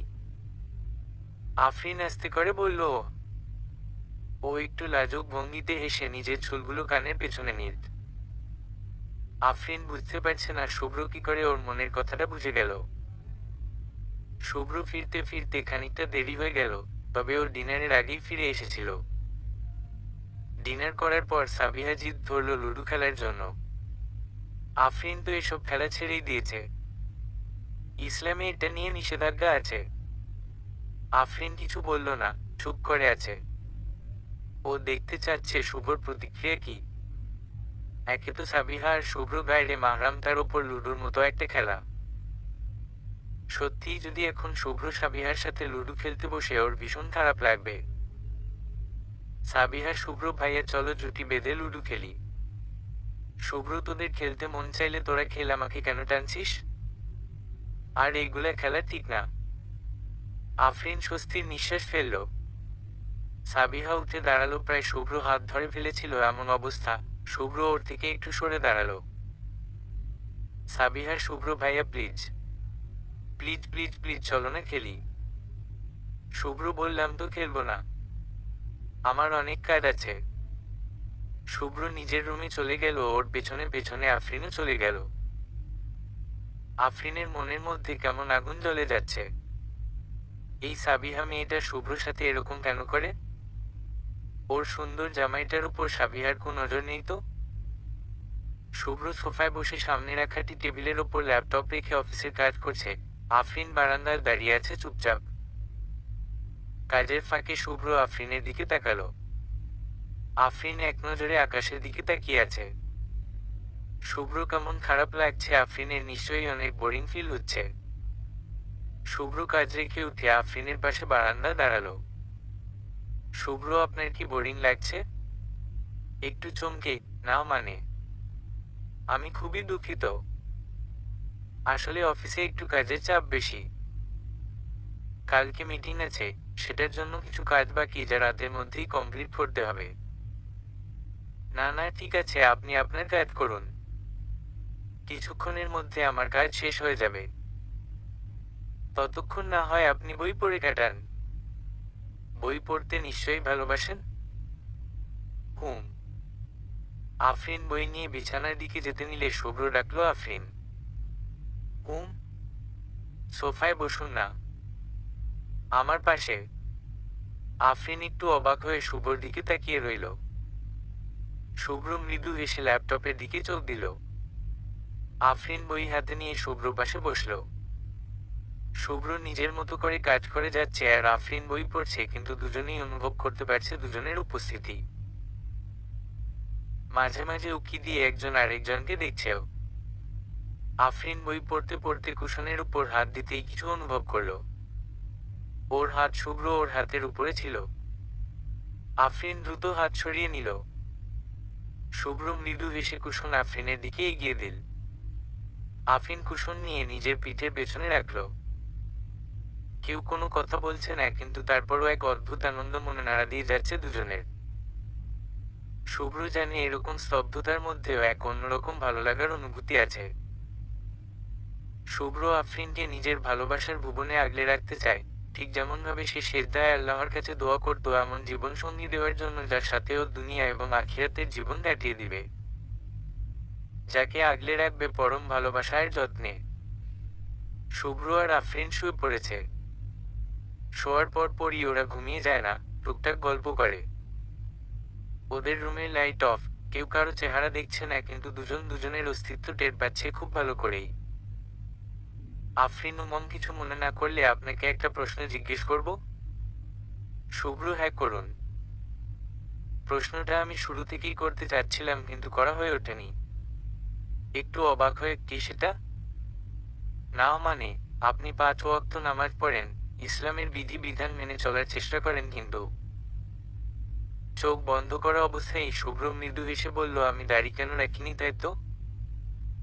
আফরিন একটু হকচকিয়ে গেল। না মানে? হ্যাঁ। কি সাংঘাতিক! এই ছেলেটা কি করে হুট করে ওর মনের কথাটা বোঝা যায়? শুভ্র আসলে আমার ম্যাক্সিমাম সময় মিটিং থাকে, তো দেখা যায় মিটিংয়ে ফর্মাল গেটআপে থাকতে হয়। আর অফিস থেকে দাড়িটা ওরা তেমন এলাও করতে চায় না, তার ওপর নিজের গাফিলতিও আছে। ইনশাল্লাহ এবার দাড়ি রাখবো। ও আচ্ছা। হুম, রাখা উচিত, নবী সাল্লাল্লাহু আলাইহি সাল্লামের সুন্নত বলে কথা। হুম। কথাটা শেষ করার পর দুজনেই কিছুক্ষণের জন্য চুপ হয়ে গেল। শুভ্র, আফরিন। হুম। শাড়িতে আপনাকে অসম্ভব সুন্দর লাগে। আজকে শাড়ি কেন পরলেন না?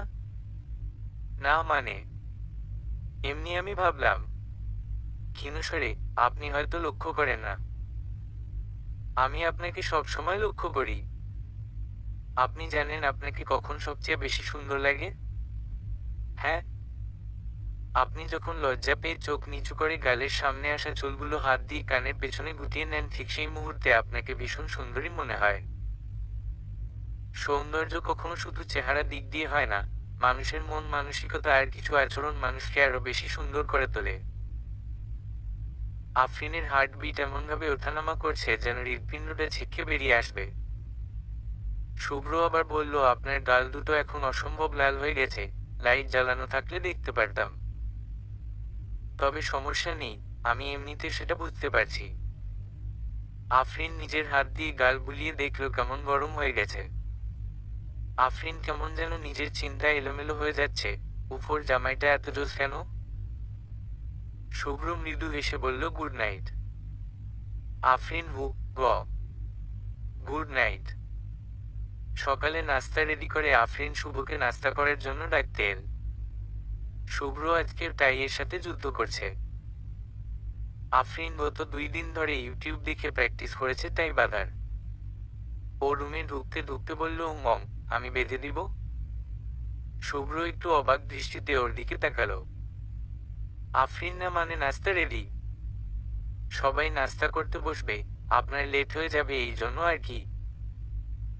শুভ্র টাইটা আফরিনের হাতে দিল। আপনি বেঁধে দিলে তো ভালোই হয়। আফরিন শুভ্র কলারের মাঝে টাইয়ের ফিতা ঝুলালো, যদিও একটু বেগ পেতে হচ্ছিল, শুভ্র হাইট তো আর কম না। শুভ্র এক দৃষ্টিতে আফরিনের দিকে তাকিয়ে আছে, এই প্রথম এত কাছাকাছি থেকে দেখছে ওকে। আফরিনের কেমন হাত কাঁপছে আর শুভ্র ওর দিকে এক নজরে তাকিয়ে আছে সেটা বুঝতে পেরে হার্টবিটও বেড়ে গেছে কয়েক গুণ। আফরিন খুব দ্রুত চেষ্টা করে ব্যর্থ হলো। তারপর একটু কনফিউজড টাইপ হাসি দিয়ে বলল, আমি আবার চেষ্টা করছি। শুভ্র মৃদু হেসে, ইটস ওকে, তাড়াহুড়া নেই, আপনার যত সময় নেওয়ার নিন। দ্বিতীয়বার একটু ফোকাসড হয়ে চেষ্টা করার পর আফরিন ঠিকমতো শুভ্র গলায় টাই বাঁধতে সফল হলো। শুভ্র, আপনি টাই বাঁধতে পারেন সেটা আগে কেন বলেনি?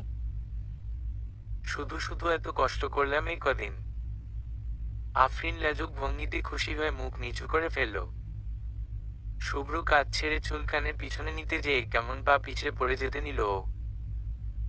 শুভ্র সাথে সাথে ওর কোমর ধরে ফেলল। কোমর ধরে হ্যাচকা টান মারার ফলে ওরা দুইজন অনেক কাছাকাছি চলে এলো।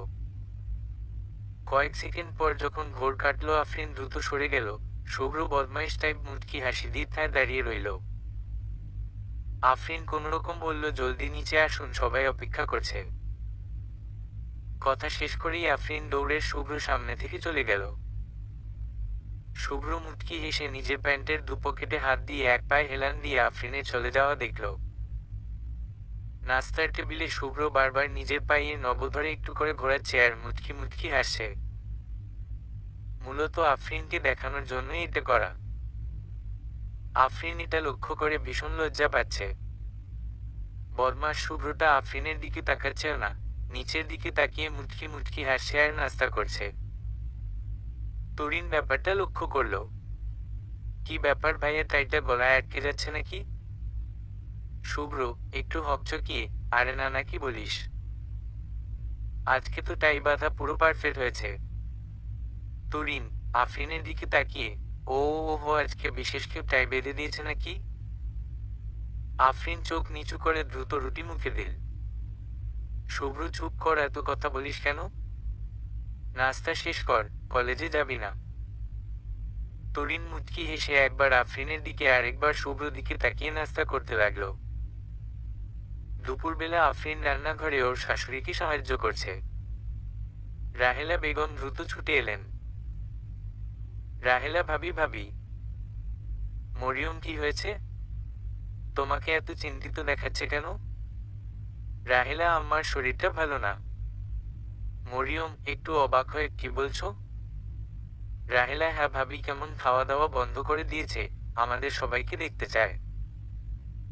মরিয়ম, আচ্ছা ঠিক আছে, আমি শুভ্র বাবাকে ফোন করে বিষয়টা জানাচ্ছি। না হয় আমরা কিছুদিনের জন্য সবাই যশোর চলে গেলাম। রাহেলা, হ্যাঁ এটাই ঠিক হবে। আফরিন কখনো শুভ্র দাদিকে দেখেনি। এমনি তুরিনের কাছে ছবি দেখেছে, কিন্তু সামনাসামনি দেখা হয়নি। ওদের বিয়ের অনুষ্ঠানেও দাদি আসতে পারেনি, কেননা শরীরটা ভালো ছিল না। রাহেলা বেগম আফরিনের দিকে তাকিয়ে বলল, আফরিন তুমি শুভ্রকে ফোন করে বলো দাদির শরীর ভালো না, অফিস থেকে যেন ছুটি নিয়ে নেয় কয়েকদিনের জন্য, যশোর যেতে হবে। আর তাছাড়া তোমারও তো তার সাথে দেখা হয়নি, এই সুযোগে দাদির সাথে তোমার দেখা হয়ে যাবে। আফরিন, জি আচ্ছা। রাহেলার মুখ দেখে বোঝা যাচ্ছে আফরিনের যাওয়ার ব্যাপারটা দেশে তেমন খুশি না। আফরিন রুমে এসে ফোন হাতে নিল। আজকে অন্তত একটা সুযোগ পেয়েছে শুভ্রকে কল করার। আরফিন শুভ্রর নাম্বার ডায়াল করলো। শুভ্র ওর কেবিনে বসে ল্যাপটপে কাজ করছিল। পাশে রাখা ফোন বেজে উঠল। ফোনের স্ক্রিনে দুটো লাভ সাইনের মাঝখানে লেখা, আমার অর্ধেক দিন।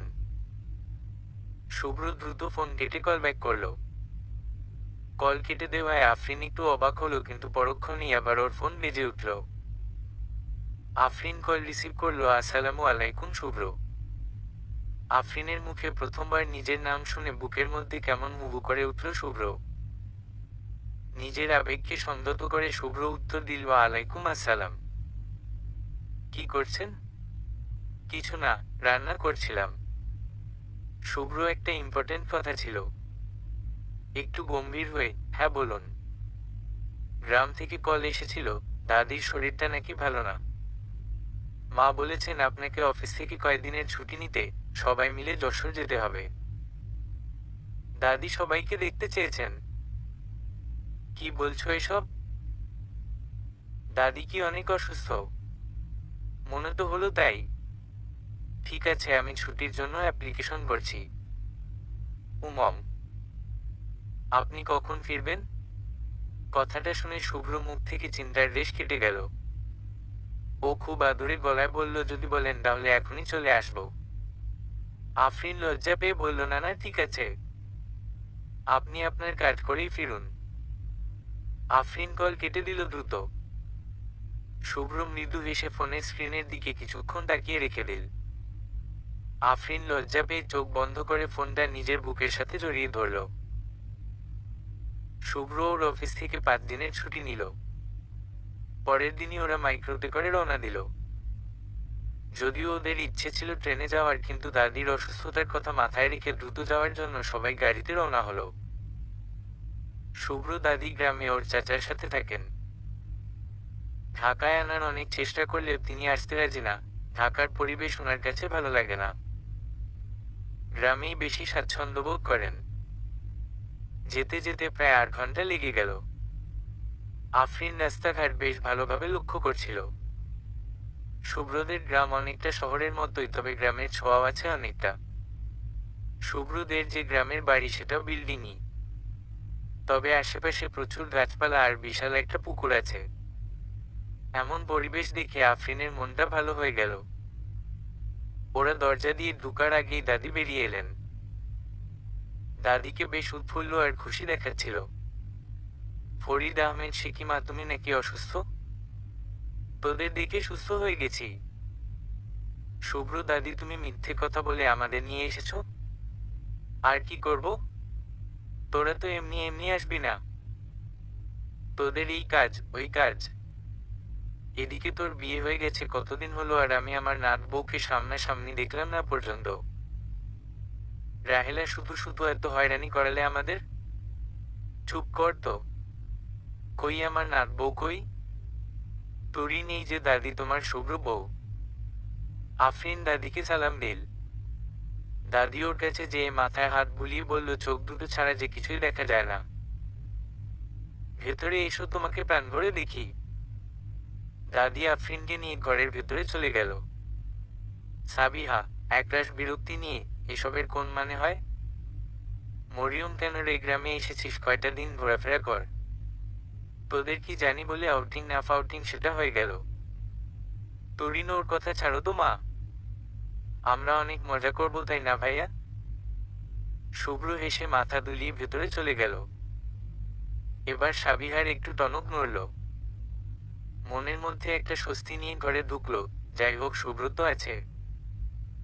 দাদি আফরিনের সাথে অনেক গল্প করলেন। নিজেই ঘুরে ঘুরে পুরো বাড়ি, শুভ্র দাদার স্মৃতি, পুকুর পাড় সবকিছু দেখালেন।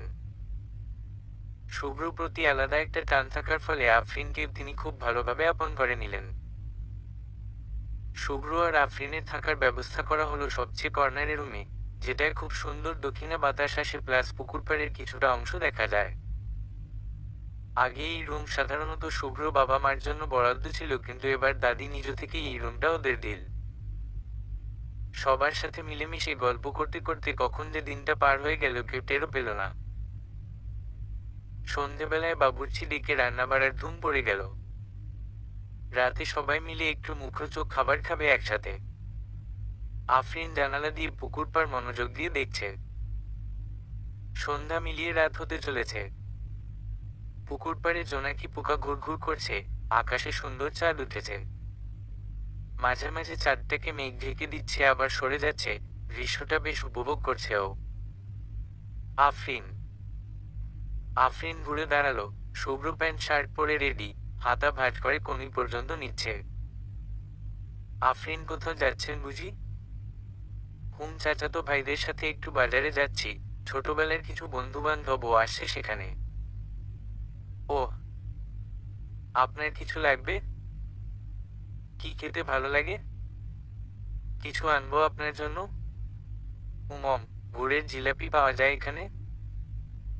জানি না ঠিক, খুঁজে দেখব। হাসি মুখ। আফরিন, হু, ভাববেন না যে আমি আপনাকে নিয়ে বের হই না বা ঘুরতে চাই না।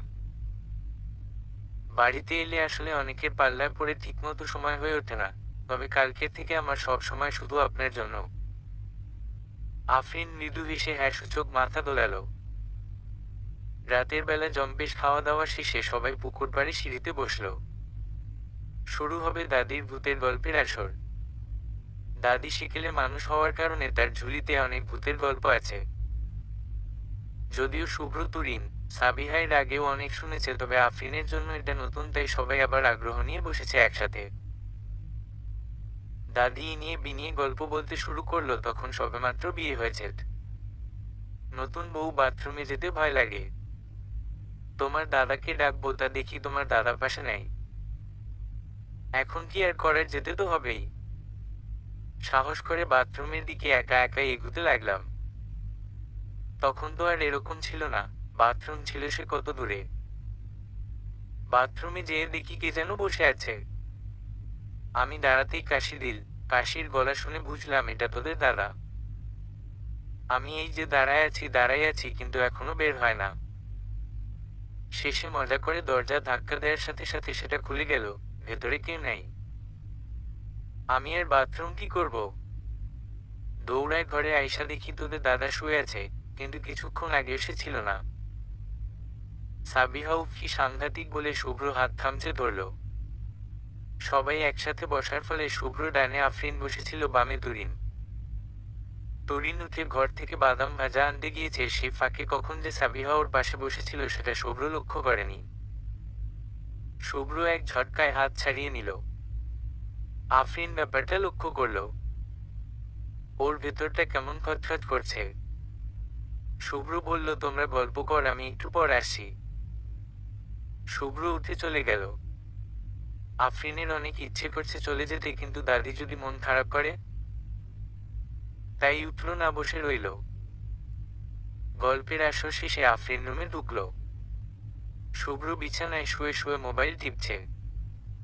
ওকে ঢুকতে দেখে হাত থেকে ফোন রেখে বলল, আপনাদের গল্পের আসর শেষ? হুম। মম, আপনি হুট করে চলে এলেন? কি আর বলবো, আসলে ফ্যামিলির জন্য নন মাহরাম সেভাবে মেনটেন করা যায় না। এভাবে বসে ওখানে গল্প শোনা উচিত হয়নি আমার। আফরিন ব্যাপারটা বুঝতে পেরে আর কথা বাড়ালো না। এখনো কেমন জানি ওরকম সম্পর্ক গড়ে ওঠেনি দুজনের মাঝখানে। শুভ্র, আপনার জন্য গুড়ের জিলাপি এনে রেখেছি সেই কখন। সবার সামনে ছিলাম বিদায় দিতে পারেনি। এতক্ষণে গরম জিলাপি ঠান্ডা হয়ে গেছে। আফরিন, সমস্যা নেই, আপনি এনেছেন, ঠান্ডা হলেও খাবো আমি। কথাটা শুনে শুভ্র একটু ধাক্কার মতো খেল। এমন কথাবার্তা আফরিনের আগে কখনো বলেনি। ওর দিকে তাকাতেই আফরিন লজ্জায় মুখ নিচু করে জিলাপি মুখে দিল। পরের দিন সকালে পুকুরে মাছ ধরার জন্য লোক ডাকা হলো, সাথে শুভ্র আর ওর চাচাতো ভাইয়েরাও আছে। পুকুর থেকে ঝাঁকে ঝাঁকে মাছ উঠানো হচ্ছে। আফরিনের অনেক ইচ্ছে করছে মাছ ধরা দেখতে, কিন্তু ওখানে গেলে যে বোরকা আর নিকাব পরে যেতে হবে, সেটা করতেও আলসি লাগছে। আফরিন নিজেদের রুমেই বসেছিল। জানালা দিয়ে ঠিকমতো দেখা যাচ্ছে না সবকিছু। শুভ্র রুমে ঢুকে বলল, ম্যাডাম চলুন। আফরিন অবাক হয়ে জিজ্ঞেস করল, কোথায়? আহা, চলুন তো। শুভ্র আফরিনের হাত ধরে টেনে নিয়ে যাচ্ছে। আফরিনের হার্টবিট কেমন বেড়েই চলেছে। ঘরের মধ্যে কেউ নেই, সবাই পুকুর পাড়ে, বিধায় ওদের কেউ দেখছে না। আফরিন মন্ত্রমুগ্ধ হয়ে শুভ্র দিকে তাকিয়ে আছে, আর শুভ্র ওর হাত ধরে ওকে টেনে নিয়েই চলেছে। শুভ্র আফরিনকে নিয়ে ছাদে দাঁড় করিয়ে দিল। নিন ম্যাডাম, এখন মাছ ধরার দৃশ্যটা ভালো মতো উপভোগ করতে পারবেন। আফরিন উৎফুল্ল হয়ে গেল। সত্যিই ছাদ থেকে বেশ ভালো মতোই দেখা যাচ্ছে সবকিছু। আফরিন মৃদু হেসে বলল, জাজাকাল্লাহু খাইরান। শুভ্র একটু হেসে ছাদের রেলিং ঘষে ওর পাশে দাঁড়ালো। আফরিন, আপনি পুকুর পাড়ে যাবেন না? শুভ্র পুকুর পাড়ের দিকে তাকিয়ে আফরিনের কথার জবাব দিল, মাঝে মাঝে কিছু জিনিস দূর থেকে উপভোগ করতেও ভালো লাগে। আফরিন বুঝতে পারল শুভ্র ওকে একা ছাড়তে চাচ্ছে না। দুজন পাশাপাশি দাঁড়িয়ে মাছ ধরা দেখতে লাগলো। বিকালবেলা ওরা রওনা হলো শুভ্র বড় ফুফুর বাড়ির উদ্দেশ্যে। শুভ্র ফুফুর বাড়ি যেতে ভালোই সময় লাগে, ফিরতে ফিরতে হয়তো অনেক রাত হয়ে যাবে। আর বেশি মজা হচ্ছে সেখানে টমটম গাড়ি বা ঘোড়ার গাড়ি দিয়ে যাওয়া আসার ব্যবস্থা আছে। মূলত সেখানে যাওয়া শুধু গ্রামটা একটু ভালোভাবে ঘুরে দেখার জন্য। শুভ্র, আফরিন, তুরিন, সাবিহা আর ওদের এক চাচাতো ভাই মিরাজ গেল বেড়াতে। যাওয়ার সময় ওরা টমটম বাড়িতে গেল। ফুফুর বাড়িতে রাতে খেয়ে দিয়ে ফিরবে, কিন্তু টমটমের বদলে ওরা ঘোড়ার গাড়ি বাছাই করলো। ঘোড়ার গাড়ির ওপর প্রায় 4 জনের বসার সিট দেওয়া আছে। ওরা দুটো গাড়ি নিল। একটা তুরিন, সাবিহা আর মিরাজ বসলো, আর একটা যাবে আফরিন আর শুভ্র। যদিও সাবিহা প্রথমে শুভ্রদের গাড়িতে বসতে চাইছিল, কিন্তু তুরিন ওকে জোর করে টেনে ওদের গাড়িতে বসিয়েছে। ঘোড়ার গাড়ির সিঁড়ি একটু উঁচু হওয়ায় আফরিন বোরকার সাথে পা আটকে পড়ে যেতে নিল। শুভ্র ওকে সাথে সাথে ধরে ফেলল। শুভ্র নিচু হয়ে সিঁড়ি থেকে আফরিনের বোরকার অংশটা ছাড়িয়ে দিল। শুভ্র নিজের হাত বাড়ালো আফরিনের দিকে। আফরিনের মনে হচ্ছিল যেমন কোন রাজকুমার রাজকুমারীর দিকে হাত বাড়ায়, শুভ্র ঠিক ওর দিকে ওইভাবে হাত বাড়িয়েছে। আফরিন শুভ্রর হাতে হাত রাখল। শুভ্র ওকে ধরে খুব যত্নের সাথে ঘোড়ার গাড়িতে উঠিয়ে দিল। পাশের গাড়ি থেকে তুরিন বলে উঠল, উফ, কি রোমান্টিক। এদিকে সাবিহা জলে পুড়ে ছাই হয়ে যাচ্ছে। অন্ধকারে চাঁদের আলো আর ঘোড়ার গাড়িতে থাকা হারিকেনের আলোয় কেমন অপরূপ সুন্দর লাগছে পরিবেশ। আফরিন মুগ্ধ হয়ে দেখছে। কতদিন হলো এভাবে গ্রামের রাস্তায় রাতের বেলা ঘোরা হয় না। দেখতে দেখতে ও হঠাৎ অনুভব করলো শুভ্র খানিকটা ওর কাছাকাছি চলে এসেছে। শুভ্র মৃদু স্বরে বলল, আপনার ভয় লাগছে না তো? আফরিনের শরীর কেমন কেঁপে উঠল। ও কোনোরকম কাঁপা গলায় বলল, না। গ্রামে 3 দিন থাকার পর ফরিদ আহমেদ সিদ্ধান্ত নিলেন ঢাকা চলে যাবেন। শুধু শুধু এভাবে ছুটিগুলো নষ্ট না করে পরে কাজে লাগানো যাবে। উনি সবাইকে ব্যাগ গোছাতে বললেন। পরের দিন সকালে রওনা হবেন ঢাকার উদ্দেশ্যে। দুপুরবেলা গোসল করে আফরিন ছাদে গেল চুল শুকাতে। আজকের আবহাওয়াটা বেশ সুন্দর, চারিদিকে বাতাস বইছে আর মৃদু মৃদু রোদ। ছাদে যাওয়ার আরেকটা উদ্দেশ্য হলো শুভ্র বাড়ির সামনের বাগানটাতে ছোট ছোট বাচ্চাদের ঘুড়ি উড়ানো শেখাচ্ছে, তাদের লাটাই সাজিয়ে দিচ্ছে, ঘুড়ি বেঁধে দিচ্ছে। শুভ্র নিতান্তই খুব ভালো মানুষ, সেটা বুঝতে আর বাকি নেই। ও যেমনটা চেয়েছিল তার থেকেও অনেক বেশি পেয়েছে আলহামদুলিল্লাহ। মাত্র কটা দিনই ও শুভ্রকে এতটা গভীরভাবে ভালোবেসে ফেলবে তা কল্পনাও করেনি। বিয়ে নিয়ে ওর মনে অনেক ভয় ছিল, অনেক সংশয় ছিল। ও ভেবেছিল কখনো নিজের স্বামীর সাথে অ্যাডজাস্ট করতে পারবে না। কিন্তু শুভ্রকে নিজের জীবনে পাওয়ার পর থেকে ওর পুরো ধারণাটা পাল্টে গেছে। এখন মনে হচ্ছে শুভ্র ছাড়াও কোনোদিন কারোর সাথে অ্যাডজাস্ট করতে পারবে না। যদি উজাড় করে ভালোবাসার মতো কেউ থাকে সেটা একমাত্র শুভ্র। এই মুচকি হাসির কারণটা কি? আফরিন ঘুরে দাঁড়ালো। সবিহা কখন যে ছাদে এসেছে ওর টেরও পায়নি। আফরিন মানে?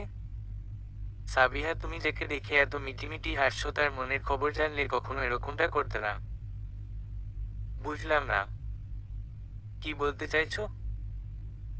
সাবিহা আফরিনের মুখোমুখি এসে দাঁড়ালো। বুঝিয়ে বলছি।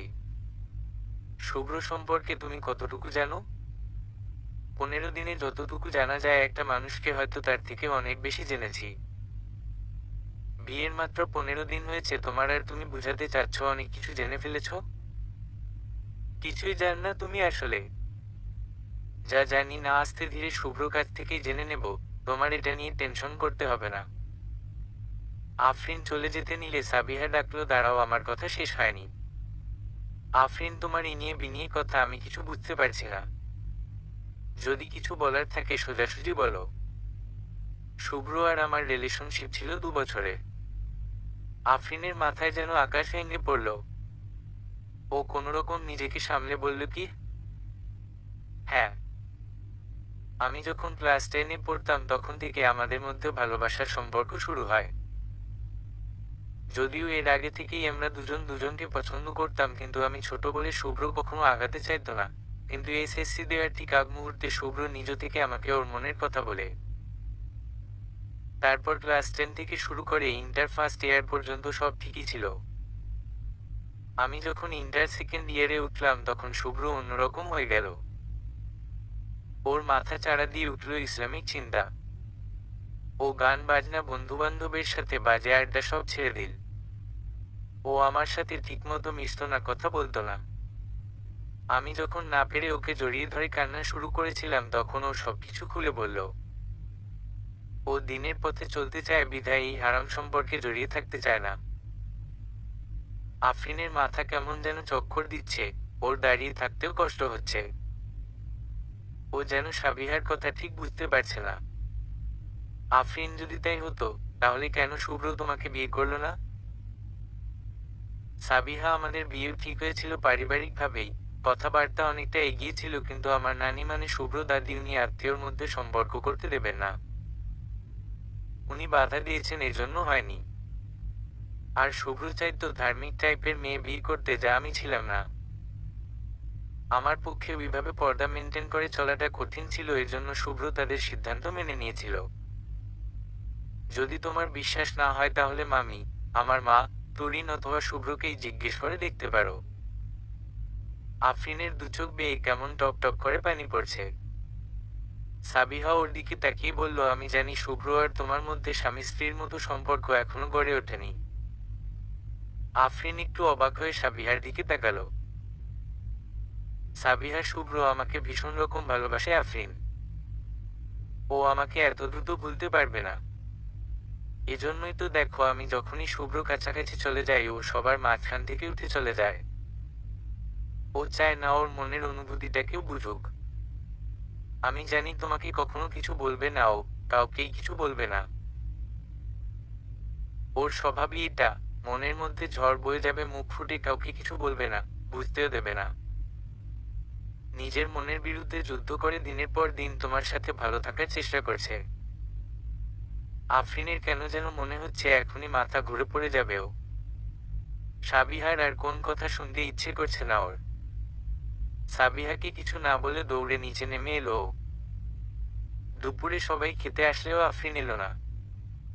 আফরিন সে কখন থেকে দরজা আটকে রেখেছে। এর মধ্যে তুরিন আফরিনকে খেতে ডাকলে আফরিন দরজা খুলেনি। কোনোরকম ভেতর থেকে বলেছে ওর মাথা ব্যথা করছে, একটু ঘুমাতে চায়। ওর মাথা ব্যথা করছে তাই শুভ্র আর ডিস্টার্ব করেনি ওকে। দুপুর গড়িয়ে বিকেল হতে চলল তবুও আফরিন দরজা খুলে না। কাঁদতে কাঁদতে ওর চোখ মুখ ফুলে গেছে। কোনোভাবেই বিশ্বাস করতে পারছে না যে সাবিহা আর শুভ্র মাঝখানে কাটা হয়ে দাঁড়িয়ে আছে ও। একটু আগে নিজেকে কত সৌভাগ্যবতী মনে হচ্ছিল, এখন মনে হচ্ছে ওর মতো দুর্ভাগা আর কেউ নেই। আল্লাহর কাছে কত চেয়েছিল এমন একটা মানুষ যে ওকে মন উজাড় করে ভালোবাসবে, কিন্তু ও এমন একজনের জীবন সঙ্গী হলো যার মনে কিনা অন্যজনের বাস। কি করে ও থাকবে শুভ্রর সাথে? এই জিনিসটা যে ওকে পুড়িয়ে শেষ করে ফেলবে। শুভ্র দরজায় কড়া নাড়ল। আফরিন, আপনি ঠিক আছেন? আফরিন দ্রুত নিজের চোখের পানি মুছে ফেলল। শুভ্র কথার কোন উত্তর দিল নাও। কিছুক্ষণ অপেক্ষা করে শুভ্র আবার দরজা নক করলো। আপনি ঠিক আছেন তো? কথা কেন বলছেন না? দরজা খুলুন প্লিজ। আফরিনের দুচোখ উপচে আবার অশ্রু গড়াতে শুরু করলো। ও মনে মনে খুব করে চাইছে শুভ্র যেন চলে যায়। এই মুহূর্তেও শুভ্র মোকাবেলা করতে পারবে না। দাঁড়িয়ে থাকতে থাকতে শুভ্র এবার জোরে জোরে নক করা শুরু করলো। আফরিন দরজা খুলুন প্লিজ। আফরিন বাধ্য হয়ে জবাব দিল, আমার ভীষণ খারাপ লাগছে, আমাকে একটু একা থাকতে দিন। আফরিনের গলা শুনে শুভ্র বুঝতে পারল ও কান্না করছে। শুভ চিন্তিত ভঙ্গিতে জিজ্ঞেস করলো, আপনার শরীর কি খুব খারাপ? আমি এক্ষুনি ডক্টর ডেকে আনছি।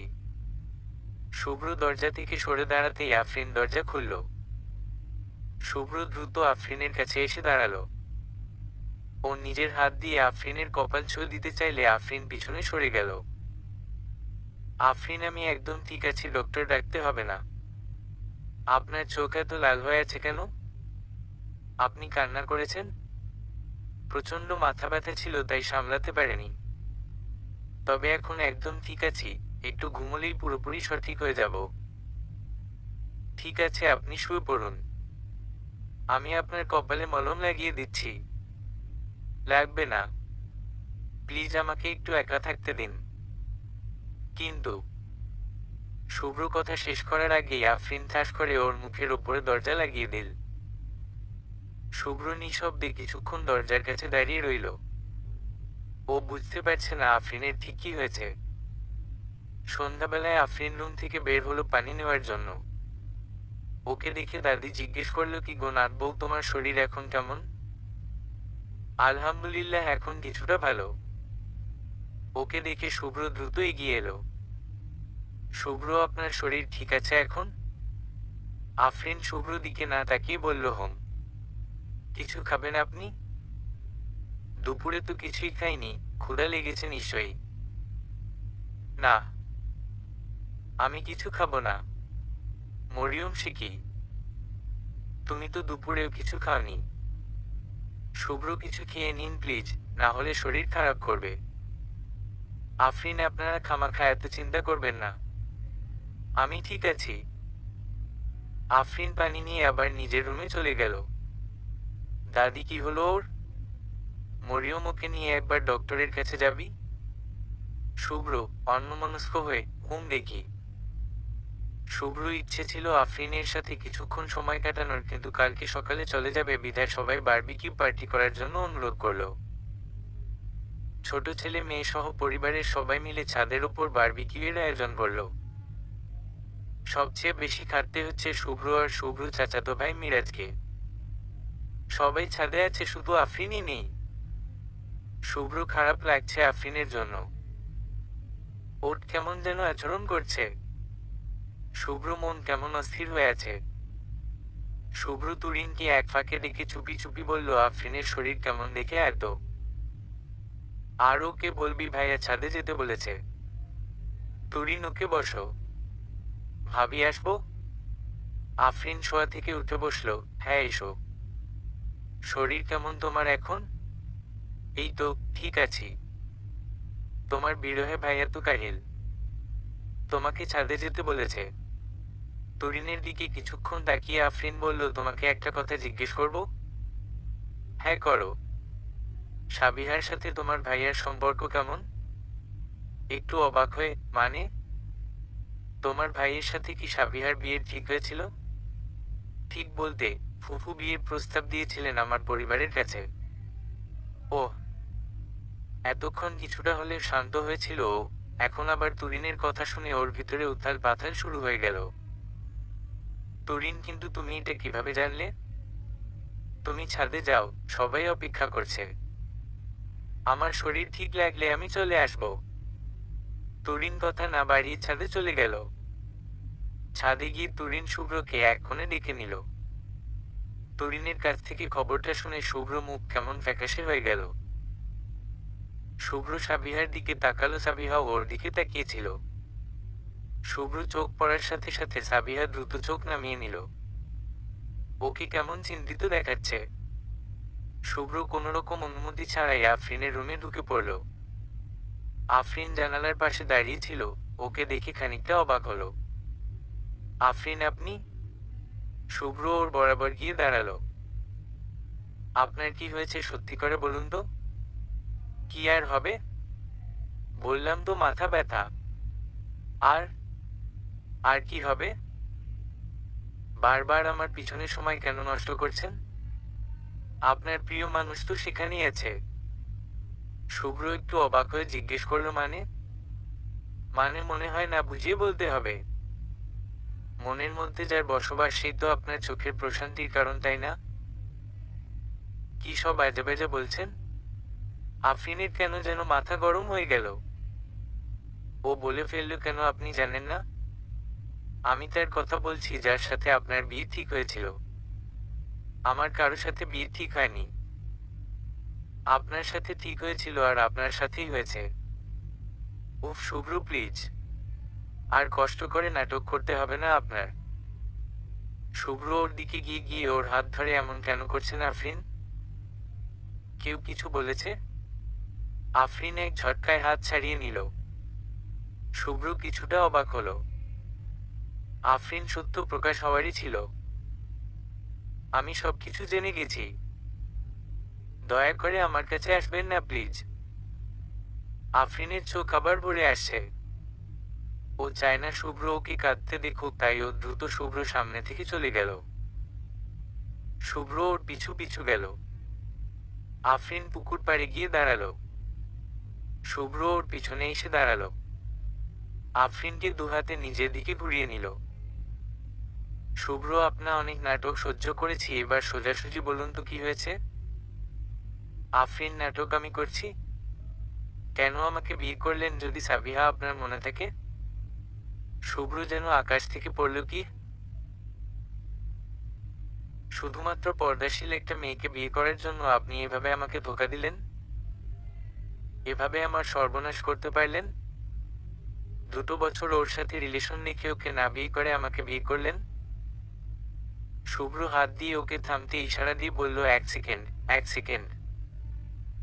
বলতে চাচ্ছেন সাবিহার সাথে আমার রিলেশন ছিল? আমি আপনাকে ধোঁকা দিয়েছি? হ্যাঁ। আফরিনকে অবাক করে দিয়ে শুভ্র হেসে দিল। আর আশ্চর্যের কথা হচ্ছে, ও হেসেই যাচ্ছে। ওকে হাসতে দেখে আফরিন রাগী গলায় বলল, আপনি হাসছেন? শুভ্র হাসির কথা বললে হাসব না? আপনাকে এসব সাবিহা বলেছে নিশ্চয়ই?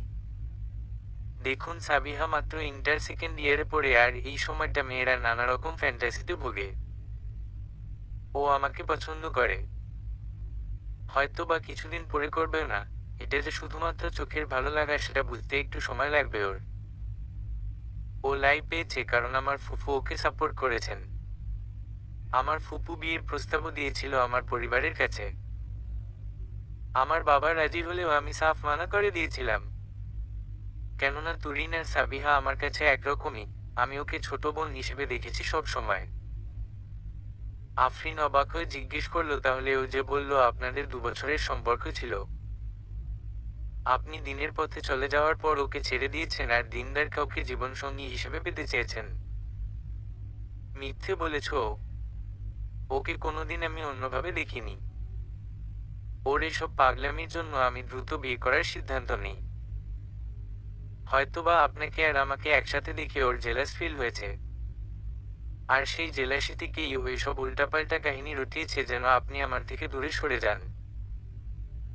আফরিন কেমন স্থির হয়ে আছে, ওর মাথা ঠিকমতো কাজ করছে না। শুভ্র আফরিনের দিকে এগিয়ে এলো। একবার আমার দিকে তাকিয়ে বলুন তো, কখনো কি আপনার মনে হয়েছে যে আমি যা করছি সব অভিনয়? বিশ্বাস করুন, আমি যা করেছি মন থেকে করেছি। আর সাবিহা যদি সত্যিই আমার মনে থাকতো, তাহলে যত যাই হোক সম্পর্ক হালাল করার জন্য হলেও আমি ওকেই বিয়ে করতাম, আপনাকে বেছে নিতাম না নিজের জীবনসঙ্গী হিসাবে। আমার কাছে তো সুযোগ ছিল, কেননা আমার ফুফু নিজেই প্রস্তাবটা রেখেছিল আর বাবাও রাজি ছিলেন। আফরিনের মাথার জটগুলো কেমন যেন খুলে যেতে শুরু করেছে। ও এত বোকা কি করে হলো? কেন এভাবে চিন্তা করে দেখল না? ভালোবাসার মানুষের জন্য হলেও তো সাবিহা পর্দা করতে পারত। এত সহজে যেতে দিত না যদি শুভ্র সত্যি ওকে পছন্দ করে থাকত। ওকে চুপ দেখে শুভ্র বলল, চলুন ছাদে যাই। আজকে সবার সামনে এই জিনিসটার বিহিত হবে। শুভ্র চলে যেতে নিলে আফরিন ওর হাত ধরে ফেলল। শুভ্র একটু অবাক চোখে তাকাতেই আফরিন দ্রুত হাত ছেড়ে দিল। আফরিন, মম, থাক, সবার সামনে এভাবে বলা ঠিক হবে না। আমি আপনার কথা বিশ্বাস করেছি। শুভ্র, হুম, তো এর জন্যই বুঝি ম্যাডাম দরজা বন্ধ করে শোক পালন করছিলেন? কান্না করে নিজের চোখ মুখ ফুলিয়ে ফেলেছেন? আফরিন ওসব ভাবতেই লজ্জা পেয়ে গেল। আফরিন নিজের চুল ঠিক করতে করতে না মানে। শুভ্র হঠাৎ এক পা করে আফরিনের দিকে এগোতে লাগলো। আফরিন লজ্জা লজ্জা পেছাতে পেছাতে পুকুর পাড়ে একটা গাছের সাথে ওর পিঠ থেকে গেল। শুভ্র ওর 2 হাত আফরিনের মাথার দুপাশে রেখে একটু নিচে ঝুঁকে এসে বলল, বললেই তো পারতেন আমার সাথে আর কাউকে সহ্য হয় না আপনার, বা আমাকে ভীষণ ভালোবেসে ফেলেছেন। আফরিন, ক কই না তো। ওহ, তার মানে বাসেন না? আফরিন দ্রুত বলে ফেলল, হ্যাঁ বাসি তো। এটা বলে আফরিন নিজের মুখে হাত দিয়ে চুপ হয়ে গেল। শুভ্র বদমাইশ টাইপের হাসি দিয়ে ওর দিকে তাকিয়ে রইল। শুভ্র যাক শেষমেশ বললেন অন্তত। শুভ্রকে অবাক করে দিয়ে আফরিন জিজ্ঞেস করল, কেন আপনি বাসেন না বুঝি? শুভ্র এবার একটু গম্ভীর হয়ে বলল, আমার ভালোবাসাটা আমি আমার প্রতিটা কাজে প্রকাশ করেছি। আপনার ভালোবাসাটা ঠিক কখন শুরু হয়েছে আমি জানি না, কিন্তু কবুল বলার সাথে সাথেই আমি আমার মনটা আপনাকে দিয়ে দিয়েছিলাম। কথাটা শুনে আফরিনের মন কেমন আনন্দে ভরে গেল। মনে হচ্ছে জীবনে অনেক বড় পাওয়া পেয়ে গেছে। আফরিনের হঠাৎ ছাদের দিকে চোখ পড়ল। সাবিহা ছাদে দাঁড়িয়ে আছে আর ওর চোখ ওদের উপর। পুকুর পাড়ে গাছের সাথে লাইট লাগানোর ফলে অনেকটা স্পষ্ট দেখা যায় ছাদ থেকে পুকুর পাড়। আফরিন, দেখুন, সাবিহা তাকিয়ে আছে আমাদের দিকে। শুভ্র কিছু না বলেই হঠাৎ আফরিনকে জড়িয়ে ধরল। আফরিন পুরো থ হয়ে গেল। ও 2 হাত রোবটের মতো স্থির করে রেখেছে। শুভ্র যে হুট করেই কাজটা করবে ও কখনো স্বপ্নেও ভাবেনি। সাবিহা এই দৃশ্য দেখার সাথে সাথে সরে গেল। আফরিন কোনোরকম নিজেকে সামলে বলল, সাবিহা চলে গেছে। শুভ্র আপনাকে কে বলেছে যে আমি সাবিহাকে দেখানোর জন্য আপনাকে জড়িয়ে ধরেছি? এটা শোনার সাথে সাথে আফরিনের গাল কেমন লজ্জায় লাল হয়ে গেল। শুভ্র, কালকে সবাই গেলেও আমরা যাচ্ছি না। আফরিন, কে? কেন? 2 দিন গ্রামে নিরিবিলিতে আপনাকে নিয়ে থাকতে চাই। শুধু আপনি আর আমি, কেউ ডিস্টার্ব করে থাকবে না। আফরিন মুচকি হেসে এবার নিজের শুভকে 2 হাতে জড়িয়ে ধরল। ওর স্পর্শ অনুভব করতে পেরে শুভ্র এর মুখে হাসি ফুটল। আফরিন মুখ গুজে নিল শুভ্র এর বুকে। ও চোখ কেমন ভিজে আসছে। এই অশ্রুর মধ্যেও শান্তি আছে, আর এই মানুষটাকে ঘিরে রয়েছে ওর হাজারো স্বপ্ন। আল্লাহ সত্যিই নামাজে করা ওর অশ্রুসিক্ত দোয়া ফিরিয়ে দেননি। সমাপ্ত।